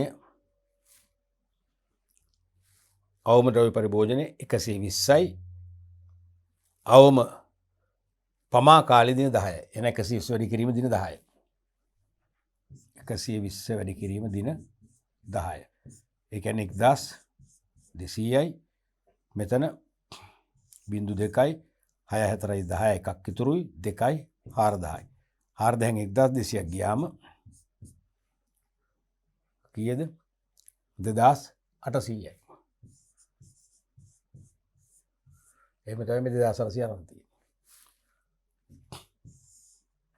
උපරොත්තු මට්ටම 2800 ආවේ විදිහටයි පැහැදිලිනේ ඊළඟට සාමාන්‍ය තොගය සාමාන්‍ය තොගය කියන්නේ උපරිම ද්‍රව්‍ය පරිභෝජනයයි අවම ද්‍රව්‍ය පරිභෝජනය එකතු කරා දෙකෙන් බෙදුවා එහෙමනම් උපරිම ද්‍රව්‍ය පරිභෝජනය දිනකට ඒකක 200යි අවම පරිභෝජනය 120යි 320යි 320 දෙකෙන් බෙදුවම 160යි එහෙනම් උත්තර 160 ඇති නේදනේ ඔච්චරයි ලකුණු හතර කිසි කතාවක් නෑ ඇහැ වහලා ගන්න පුළුවන් එක ලකුණක්වත් අඩු නම් කරගන්න එපා එක ලකුණක් කර අඩු කරගන්න කියන ඔබ විශාල අපරාධයක් කරනවා අවුරුදු දෙකක දහඩිය මහන්සියට ඔබ හෙළූ දහඩිය මහන්සියට ඔබ අනිවාර්යයෙන්ම විශාල අගෞරවයක් කරනවා මොකද එක ලකුණ තමයි අපේ ජීවිතේ බොහෝ දේ විසඳන්නේ විභාගේ ඉරණම විසඳන්නේ ඒකක්ද බී එකක්ද ඒ තුනක්ද ඒ වගේම දිස්ත්‍රික්කයේ ඉහළ රෑන්ක් එකක්ද එසේ ස්කෝර් එක ඉහළ අගයක්ද විශ්වවිද්‍යාලය හොඳ විශ්වවිද්‍යාලයක්ද මේ සියල්ල තීරණය වෙන්නේ එක ලකුණකින් ඒ නිසා මේකෙදි මේ ගණන් හදන පුංචි ගැටලු වලදී අනිවාර්යයෙන්ම සම්පූර්ණ ලකුණු ගත යුතුමයි පැහැදිලිද රයිට් අපි බලමු ඊළඟ ප්‍රශ්නයත් රෝමිලක්කම් 5 වෙළඳ පොලේ ඇති පරිගණක වර්ග 5ක් ඇසුරෙන් එක් පරිගණකයක් මිලදී ගැනීම සඳහා කළමනාකරුවෙකු ලෙස ඔබගේ තීරණ ගැනීමේ ක්‍රියාවලිය උදාහරණ සහිතව පැහැදිලි කරන්න. දැන් මේ කියන්නේ දැන් කළමනාකරණයේදී අපි කරා පුංචි පාඩම් පරිච්ඡේදයක් ඒ තමයි තීරණ ගැනීමේ ක්‍රියාවලිය decision making process එක. සෑම කළමනාකරුවෙක්ම කරන්නේ මොකද්ද? තීරණ ගන්න එකයි. කළමනාකරුවේ ගොඩක් වෙලාවට කායික ශ්‍රමය නෙවෙයි වැය කරන්නේ මානසික ශ්‍රමය. මොකද්ද මේ මානසික ශ්‍රමය කියන්නේ? තීරණ ගන්න කරන කැපකිරීම. තීරණ ගන්න තමන්ගේ දැනුම යෙදවීම.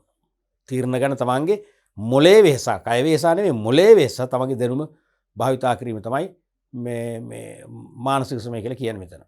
එහෙනම් හැම කළමනාකරුවෙක්ම තීරණ ගන්නෙක් වෙනවා. ඩිසිෂන් මේකර් කෙනෙක් වෙනවා. තීරණ ගනු ලබන්නෙක් වෙනවා. කළමනාකරු සමානයි තීරණ ගනු ලබන්නා කියවට කිසිම වරදක් නැහැ. Decision maker. තේරුණාද? එහෙනම් වෙළඳ පොලේදී පරිගණක වර්ග 5ක්. වෙළඳ පොලේ පරිගණක වර්ග 5ක් තියෙනවා. තියෙනවා එක වර්ග Apple කියයි තව SoftLogic කියවම තියෙන වර්ග කීපයක්. පරිගණක වර්ග 5ක් ඇසුරෙන් එක් පරිගණකයක් මිලදී ගැනීම සඳහා. පහම ගන්න නැහැ. වර්ග 5න් එකක් තමයි මිලදී ගන්න. වර්ග 5න් එකක් මිලදී ගන්න. එක ක්වොන්ටිටි එකක් වෙන්න පුළුවන්, කීපයක් වෙන්න පුළුවන්. මිලදී ගැනීම සඳහා කළමනාකරුවෙකු ලෙස ඔබගේ තීරණ ගැනීමේ ක්‍රියාවලිය. ඒ කියන්නේ මේ සාමාන්‍ය අපි ඉගෙනගත්ත තීරණ ගැනීමේ ක්‍රියාවලිය මතකයිනේ. ඒකම තමයි මේ අහන්නේ පරිගණකයකට බද්ධ කරලා ඉච්චරයි. ඇති දෙයක් නෑ. තීරීකමයි අහන්නේ. තේරුණාද? සාමාන්‍ය මූලිකව තීරණ ගැනීමේ ක්‍රියාවලිය කරුණු 6ක් පෙන්වන්න පුළුවන්. එකක් ගැටලුව හඳුනා ගැනීම. මුලින්ම තීරණයක් දෙන්න ගැටලුව දැනගන්න එපා. දැන් ඕගොල්ලෝ කියන සා අපේ ප්‍රශ්නයක් තියෙන තීරණයක් දෙන්න. ඉතින් මං අහනවා මොකද්ද ප්‍රශ්නේ? ඒක අපි පස්සේ ගන්න තීරණයක් දෙන්න. එහෙම දේ තීරණ දෙන්න බෑනේ. මට දිවස් තියනවද? මම බුදුරජාණන් වහන්සේ වගේ අනාගතේ ඔබේ සිත කියවන්න පුළුවන්ද? බෑනේ. මට එහෙම දියුණු ඥානයක් නැහැනේ. එවන අනිවාර්යයෙන් ඔබේ ගැටලුව මම දකින්න ඕනේ. මම දැනගන්න ඕනේ. එහෙනම් පළවෙනි එක තමයි ගැටලුව හඳුනා ගැනීම. දෙවෙනි එක තමයි ගැටලුව විශ්ලේෂණය කිරීම. දෙවෙනි එක තමයි විකල්ප විසඳුම් ගොඩනැගීම. විකල්ප විසඳුම් එකන්නේ කීපයක් තියෙනවා. හතරවෙනි එක තමයි විකල්ප ඇගීම. ඒ විකල්ප විසඳුම් අපි හදලා ඒක අගයනවා. වාසිය වාසිය මුසා බලනවා. ඊට පස්සේ හොඳම විකල්පේ තෝරා ගැනීම. එහෙනම් විකල්ප ඇගීමට ලක් කරලා හොඳම විකල්පේ තෝරා ගන්නවා. ඒ කියන්නේ වැඩිම වාසි ගෙන දෙන විකල්පේ තෝරා ගන්නවා. එනම් 6 වෙනි එක තමයි ඒක ක්‍රියාත්මක කරනවා. ක්‍රියාත්මක කරනවා කියන්නේ පරිගණක මිලදී ගන්න. ඔච්චරයි. ඉතින් මේක අහන්නේ උදාහරණ සහිතවනේ මෙන්න මේ වගේ ලියුවම හරියි. පළවෙනි එක තමයි ගැටලුව හඳුනා ගැනීම. තීරණ ගැනීමේ ක්‍රියාවලියේ ප්‍රථම පියවර තමයි ගැටලුව හඳුනා ගැනීම. මොකද ගැටලුව දන්නේ නැතුව තීරණයක් ගන්න බෑ. මොකද්ද ගැටලුව? වෙළඳ පරිගණකයක් ගන්න ඕන වෙලා තියෙනවා. වෙළඳ පොලේ පරිගණක වර්ග 5ක් තියෙනවා. මේ වර්ග පහෙන් මොකක්ද ගන්න කියන ගැටලුව තමයි තියෙන්නේ. එහෙනම් උදාහරණ එකයි පරිගණක අවශ්‍යතාවය හඳුනා ගැනීම. එහෙනම් අපි බලන්න පරිගණක අවශ්‍යතාවය මොකක්ද? පරිගණකේ පාවිච්චි කරන්නේ මොකටද? මේ පාවිච්චි කරන ක්‍රියාකාරකම් වලට ගැලපෙන වර්ගයක් මිසක නොගැලපෙන වර්ගයක් වැඩක් නැහැ. එහෙනම් වර්ග පහෙන් සමහර ඒවා ගොඩාක් වැඩ ගන්න පුළුවන්. සමහර ඒවා වැඩ ගැනීමේ හැකියාව අඩුයි. එහෙම තියෙනවනේ. එහෙනම් ඒ පරිගණක අවශ්‍ය වෙන්නේ මොන වගේ වැඩ කරන්නද? මොන වගේ කාර්යන් ඉටු කරන්නද? ඒ කාර්යයන්ට ගැලපෙන පරිගණකයක් වුණ තෝරගන්න. ඒකයි ගැටලුව හඳුනා ගැනීම කියන්නේ ඒකයි. පරිගණක අවශ්‍යතාවය හඳුනා ගන්නවා. පරිගණකයේ අවශ්‍ය වෙන්නේ මොන වගේ දේවල් සඳහාද කියන එක. පරිගණකේ භාවිතා කරන්න අපේක්ෂා කරන්නේ මොන වගේ කාරණා සඳහාද කියන එක තමයි ගැටලුව හඳුනා ගැනීම කියලා කියන්නේ. දෙවෙනි එක තමයි ගැටලුව විශ්ලේෂණය කිරීම. ගැටලුව විශ්ලේෂණය කිරීම. උදාහරණ තමයි පරිගණක වර්ග පිළිබඳව තොරතුරු රැස් කිරීම. එහෙනම් පරිගණක වර්ග පිළිබඳව අපි තොරතුරු රැස් කරගන්නත් ඕනේ. වෙළඳ පොලේ තියෙන. ඒ එක් එක් පරිගණක වර්ගයෙන් කළ හැකි කාර්යභාරයන් මොනවද? ඒවේ අසමානකම් මොනවද කියලා අපි අවබෝධයක් ලබන්න ඕනේ. තුන්වෙනි එක තමයි විකල්ප විසඳුම් ගොඩනැගීම. උදාහරණ ඒ පරිගණක වර්ග වෙන වෙනම සැසඳීම. විකල්ප විසඳුම් ගොඩනැගීම කියන්නේ ඒ පරිගණක වර්ග වෙන වෙනම සංසන්දනය කර බලමින් අපි විකල්ප පරිගණක ගැන හිතනවා. ඊට පස්සේ විකල්ප ඇගීම. උදාහරණ එම සැසඳීම් ඇගීමට ලක් කිරීම. එහෙම සංසන්දනය කරන ගමන් එහෙනම් වඩා වාසිදායක පරිගණකය වර්ගය මොකක්ද කියලා විමසා බලනවා. නැත්නම් ඒ සංසන්දනයේදී වඩා වාසිදායක පරිගණකවල අනුපිළිවෙල අනුව ඒව ගොනු කරනවා. වඩාත්ම වාසිදායක මෙන්න මේ වර්ගය. ඊළඟට වාසිදායක මේ වර්ගය ආදී වශයෙන් පෙළගස්සනවා. ඊට පස්සේ හොඳම විකල්පය තෝරගන්න. උදාහරණ කියන්නේ වඩාත් සුදුසු පරිගණකය තෝරගන්න. ඒ පරිගණකේ අපි යොදා ගන්න අපේක්ෂා කරන්නේ මොන කාර්යයටද? ඒ කාර්යයට වඩාත්ම හොඳම පරිගණක වශයෙන් අපි තෝරා ගැනීමක් කරනවා. ඊට පස්සේ ක්‍රියාත්මක කිරීම කියන්නේ මොකද්ද? අදාළ පරිගණකයේ මිලදී ගැනීම කරනවා. ඔච්චරයි. තීරණ ගැනීමේ ක්‍රියාවලියමයි. මෙන්න මේකේ තියෙනවා කරුණු 1 හා 6 ඇතුළුව කරුණු 4කට ලකුණු 4යි. කරුණු 6ම අපේක්ෂා කරලා නැහැ. 4ක් ලිව්වත් ෂේප් ෆුල් ආන්සර් එක වශයෙන් බාර ගන්න. හැබැයි 1යි 4යි අනිවාර්යයි. ඒසොන 1යි 6යි. ඒ ඔබ දැන් කරුණු 4ද ලියන්නේ 1යි 6යි තියෙනවා. ඔබ කරුණු 5ද ලියන්නේ 1යි 6යි තියෙන්නම ඕනේ. මොකද ගැටලුව හඳුනා ගැනීමයි ක්‍රියාත්මක කිරීමයි කියන එක තීරණ ගැනීමේ ක්‍රියාවලිය මොනවද? ආරම්භක සහ අවසාන පියවර. තීරණ ගැනීමේ ආරම්භක පියවර ඕනම කෙනෙක් දැනගෙන ඉන්න ඕනේ. තීරණ ගැනීමේ අවසාන පියවර ඕනම කෙනෙක් දැනගෙන ඉන්න ඕනේ. ඕක හරියට ඔබ ව්‍යාපෘතින විෂය නිර්දේශයේ මාතෘකා කීයද? 28ද 30ද? 28ත් නෙමෙයි 30ත් නෙමෙයි කියේ 18යි. 18 මම කිව්වොත් තමයි 18 මතක තියන් කියන්න. නැත්නම් 9 වෙනි මාතෘකාව කියන්න. 5 වෙනි මාතෘකාව කියන්න. 13 වෙනි මාතෘකාව මොකද්ද? අමාරුයි. මටත් පැටලෙන්න පුළුවන්. නමුත් අපි කාටවත් අමතක කරන්න බෑ. ව්‍යාපෘතින විෂය නිර්දේශයේ මාතෘකා 18යි. ප්‍රධාන පාඩම් ඒකක 18ක් කියන එක අමතක වෙන්න බෑනේ. කවදාකවත් බෑ. සහ පළවෙනි පාඩම මොකද්ද? ව්‍යාපාර පදනම. Foundation of business. අවසන් පාඩම මොකද්ද? Business plan. ව්‍යාපාර සැලැස්ම. කියන එක අමතක වෙන්න බෑනේ. ඒ වගේ තමයි එනම් මේ තීරණ ගැනීමේ ක්‍රියාවලියේ ප්‍රථම පියවර ගැටලු හඳුනා ගැනීම, අවසන් පියවර ක්‍රියාවේ යෙදවීම. මේ දෙක තියෙන්න ඕනේ. මේ දෙක ඇතුළු කරුණු 4කට ලකුණු 4ක්ම දීලා තියෙනවා. මොකද මේක තනි ප්‍රශ්නයක් නේ. ලකුණු 4යි. තේරුණාද? කරුණු 1 හා 6 නැත්නම් ඒ කියන්නේ 1යි 6යි නැතුව උත්තර 4 ලියුවා කියන්නකෝ. ඒ කියන්නේ මේ මෙන්න පළවෙනි එක මෙන්න 6. එතකොට 2 3 4 5 ලියනවා. ඒත් ලකුණු 2යි. පොඩි අසාධාරණයකුත් තියෙනවා එතනනේ. ඒ ඉතින් මේ කරුණු 6ක් තියෙනකොට මේකේ පළවෙනි සහ 6 වෙනි එක අත්හැරලා 2 3 4 5 කියන කරුණු 4 ලියන. ඒ 4ත් හරිනේ. හැබැයි ලකුණු 2යි දෙන්නේ. පොඩි අසාධාරණයක් පෙනෙනවා. එනමුදු අසාධාරණයක් නැහැ. හේතුව තීරණ ගැනීමේ ක්‍රියාවලිය ඕනම කෙනෙක්ගෙන් කියවෙන්න ඕනේ ප්‍රථම කාර්ය මොකද්ද? අවසන් කාර්ය මොකද්ද? ඒ නිසා 1යි 2යි අනිවාර්යයි කියන එක ඔළුවේ තියාගන්න. විශේෂ දෙයක් ඒක. කලාතුරකින් තමයි මේ වගේ ලකුණු දීමක් කරන්න මතක තියාගන්න. කන්ට්‍රෝල් ඉන් චීෆ් කලාතුරකින් තමයි මේ වගේ මේ ලකුණු දීමක් කරන්නේ. නැත්තම් කියන්නේ ඕනෑම කරුණු 4කට ලකුණු 4ක් කියලානේ. අවම වශයෙන් කරුණු 4ක්වත් අඩංගු පිළිතුරට ලකුණු 4ක් දෙන්න කියලා අපට උපදෙස් දෙන්නේ. මේක එහෙම නෙවෙයි. එයා පැහැදිලිවම එයා කියන 1.6 අනිවාර්යයෙන් ඒක සත්‍යයක්. දැන් විෂය නිර්දේශයේ මාතෘකා 18යි. මාතෘකා 18 තප්පර 10ක් නැත්නම් විනාඩියක් තුල පටපට ගාලා කියන්න මේ මතකයක් තියෙන අනිවාර්ය නෑ. නමුත් සිලබස් එකේ මාතෘකා 18යි කියන එක තප්පරෙන් කියන්න පුළුවන් වෙන්නේ නැහැ. සිලබස් එකේ පළවෙනි මාතෘකාව ව්‍යාපාර පදනම, දෙවෙනි මාතෘකාව ව්‍යාපාර සැලසුම් කියන්න පුළුවන් වෙන්නේ නැහැ. අන්නේ අර්ථයෙන් ගත්තම 1.6යි එක්ක කරුණු හතරක් කියන එකේ මගේ ඔබ්ජෙක්ෂන් එකක් නැහැ. මම විරුද්ධ නැහැ. ඒක සාධාරණ අපේක්ෂාවක් කියලා මමත් එකඟ වෙනවා ඒ කොන්ට්‍රෝලින් චීෆ් එක කළා. ඒ නිසා ඔබ අනිවාර්යයෙන්ම කරුණු හතරක් ලියන්න නෙමෙයි මම කියන්නේ. අවදානම ගන්න එපා. ප්‍රූඩන්සි කන්සෙප්ට් එක අනුව අපි අවදානම ගැන හිතන්න. 6ම ලියන්න පුරුදු වෙන්න. තීරණ ගැනීමේ ක්‍රියාවලියේ මූලික පියවර 6යිනේ. 6ම ලියන්න පුරුදු වෙන්න. පැහැදිලිද? දැන් බලන්න මේ ප්‍රශ්න දිහා බැලුවම අපි නැවත ආවර්ජනය කළොත් පස්වෙනි ප්‍රශ්නය රෝමිලක් 1 මොකද්ද පටන් ගත්තේ? කළමනාකරන පාඩමේ ප්‍රශ්නය. හරිනේ. ඊට පස්සේ ඒකේ දෙවෙනි කොටස ආ කොටස මොකද්ද? අනිවාර්ය වේත් කළමනාකරන ප්‍රශ්නයක්. රෝමිලක්කන් 2 ඇන් මොකද්ද? කළමනාකරන ප්‍රශ්නයක්. ඒකේ ආ කොටස පැහැදිලිවම කළමනාකරන ප්‍රශ්නයක්. ඊට පස්සේ රෝමිලක්කන් 3 ඇන් කළමනාකරන සැලසුම් කරන හා සම්බන්ධ ප්‍රශ්නයක්. ඒකේ ආ කොටස කළමනාකරුවට බලය ලැබෙන මූලාශ්‍ර. රෝමිලක්කන් 4 මොකද්ද? 4 පමණක් ගන්න තියෙනවා කළමනාකරන පිළිගිය. රෝමිලක්කන් 4 එක ප්‍රශ්නයයි. එක ප්‍රශ්නේ මොකද්ද? ඒක අහලා තියෙන්නේ මෙහෙයුම් කළමනාකරණයෙන්. ඔපරේෂන්ස් මැනේජ්මන්ට් එකෙන් අහලා තියෙන්නේ. ඒක විතරයි අර තොග මට්ටම් ප්‍රශ්නය මෙහෙයුම් කළමනාකරණය අනිත් ඔක්කොම කළමනාකරණය. බලන්න පස්වෙනි ප්‍රශ්නේ ඒකත් කළමනාකරණ තීරණ ගැනීම. පේනවද? ඒක මම කිව්වේ සාමාන්‍යයෙන් දැන් මේ මෑත අවුරුදු 5ක් 6ක් තිස්සේ එක දිගට දෙවන කොටසේ පස්වෙනි ප්‍රශ්නේ වෙන් වෙන්නේ කළමනාකරණයටයි. ඒ 100%ක් මොහොත 90ක් කියලා මම කිව්වනේ. 90 තමයි. මොකද හේතුව එක ප්‍රශ්නයක් විතරක් ඇහුවා මෙහෙයුම් කළමනාකරණය. ප්‍රශ්න 5න් එකයි මෙහෙයුම් කළමනාකරණය අනිත් 4ම කළමනාකරණය. ඇතැම් අවුරුදු වල ප්‍රශ්න 5ම කළමනාකරණය. ඕක තමයි පස්වෙනි ප්‍රශ්නයේ ස්වභාවය. ඔන්න අවබෝධය තියාගෙන ඕන ඔබ විභාගයට ගිහලා ලියන්න. පැහැදිලිද?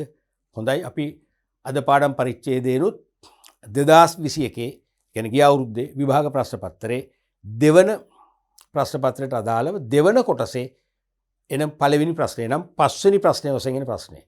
අංක 5 ප්‍රශ්නය දෙවෙනි කොටසේ පළවෙනි ප්‍රශ්නේ. මුළු සමස්ත ප්‍රශ්න පත්‍රයේම පස්වෙනි ප්‍රශ්නය. දෙවන කොටසේ පළවෙනි ප්‍රශ්නය අපි කතා කර අපි අදත් දැක්කා 90%ක්ම අහලා තියෙන්නේ මැනේජ්මන්ට් කියන පාඩමෙන්. කළමනාකරණය කියන පාඩමෙන්. මෙහෙයුම් කළමනාකරණය තොග සම්බන්ධ තොග ගණනය කිරීම වලින් දීලා තිබුණේ එක ප්‍රශ්නයක් පමණයි. එනම් ලකුණු 20න් ලකුණු 16ක්ම කළමනාකරණය ලකුණු 4 මෙහෙයුම් කළමනාකරණය තොග ගණනය කිරීම ගැන. පැහැදිලිද? ඒ නිසා හොඳ අවබෝධයකින් ලියන්න මේ වගේ මේ පස්වෙනි ප්‍රශ්නේ සංයුතය එන්නේ ওই විදිහටයි. ලකුණු ලැබෙන විදිහ අපි දැන් විග්‍රහ කළා. අපේක්ෂිත පිළිතුරු වල ස්වභාවය ගැන අපි කතා කරා. ඒ පිළිතුරු ලියන මට්ටම් නැත්නම් ලියන ධාරිතාවයන්. දැන් තීරණ ගැනීමේ ක්‍රියාවලිය සම්බන්ධ ප්‍රශ්නේ තීරණ 6ක් තියෙනවනේ. 6ම නෙවෙයි 4යි. හැබැයි 4න් ආරම්භක සහ අවසන් එක අනිවාර්යයි. ඒකත් 1 2ක් කියන එක අපි දැක්කා. ඒ කියන්නේ පිළිතුරු වල ස්වභාවය, පිළිතුරු ලියන ස්වභාවය, ඉදිරිපත් කළ යුතු ස්වභාවය, ඒකේ ධාරිතාවය, ලකුණු ලබා දෙන ආකාරය ගැන හොඳ අවබෝධයක් ලබා ගත්තා. මෙන්න මේ අවබෝධය තුළින් ඔබ මොකද කරන්නේ? මේ ප්‍රශ්නම තවදුරටත් ඔබට පුළුවන් අලුත් ප්‍රශ්න වශයෙන්, නව ප්‍රශ්න වශයෙන් ප්‍රතිනිර්මාණය කරන්න. ඒක මගේ නෙවෙයි ඔබේ වගකීම. තේරෙනවද? මේ ප්‍රශ්න පදනම් කරගෙන බේස් එකක් කරගෙන මේට ආදර්ශ ප්‍රශ්න කීපයක් නිර්මාණය කරන්න ඔබ නොදැනුවත්වම ඔබ විශේෂ සංකල්ප කළමනාකරණයේ විශේෂ සංකල්ප ඔබේ මනසේ සදාකාලිකවම ශක්තිමත් ලෙස පෙළපදියම් වෙනවා ඇති. එහෙම මතක සටහන්, එහෙම සෑම පාඩමකම සෑම සංකල්පයකම මතක සටහන් ඔබේ දැනුම් ගබඩාවේ තැන්පත් වෙන්න ඕනේ. තැන්පත් කරන්න පුළුවන් හොඳම ක්‍රියාකාරකම තමයි මේ වගේ ප්‍රශ්න තව තවත් නිර්මාණය කරන එක. පැහැදිලිද? රයිට්. අපි ඊළඟ පාඩම් පරිච්ඡේදයනුත් තවදුරටත් 2021 දෙවන ප්‍රශ්න පත්‍රයේ දෙවන කොටසේ ඊළඟ ප්‍රශ්න සාකච්ඡා කරන නිසා ඒ ඉදිරි පාඩම් පරිච්ඡේද අනිවාර්යයෙන්ම අමතක කිරීමක් නොකර, තේරෙනවද? අතපසු කිරීමක් නොකර අනිවාර්යෙන් පරිශීලනය කරන්න කියලා මම මතක් කරනවා. අපි එහෙනම් නැවත ඊළඟ පාඩම් පරිච්ඡේදයෙන් හමු වෙමු.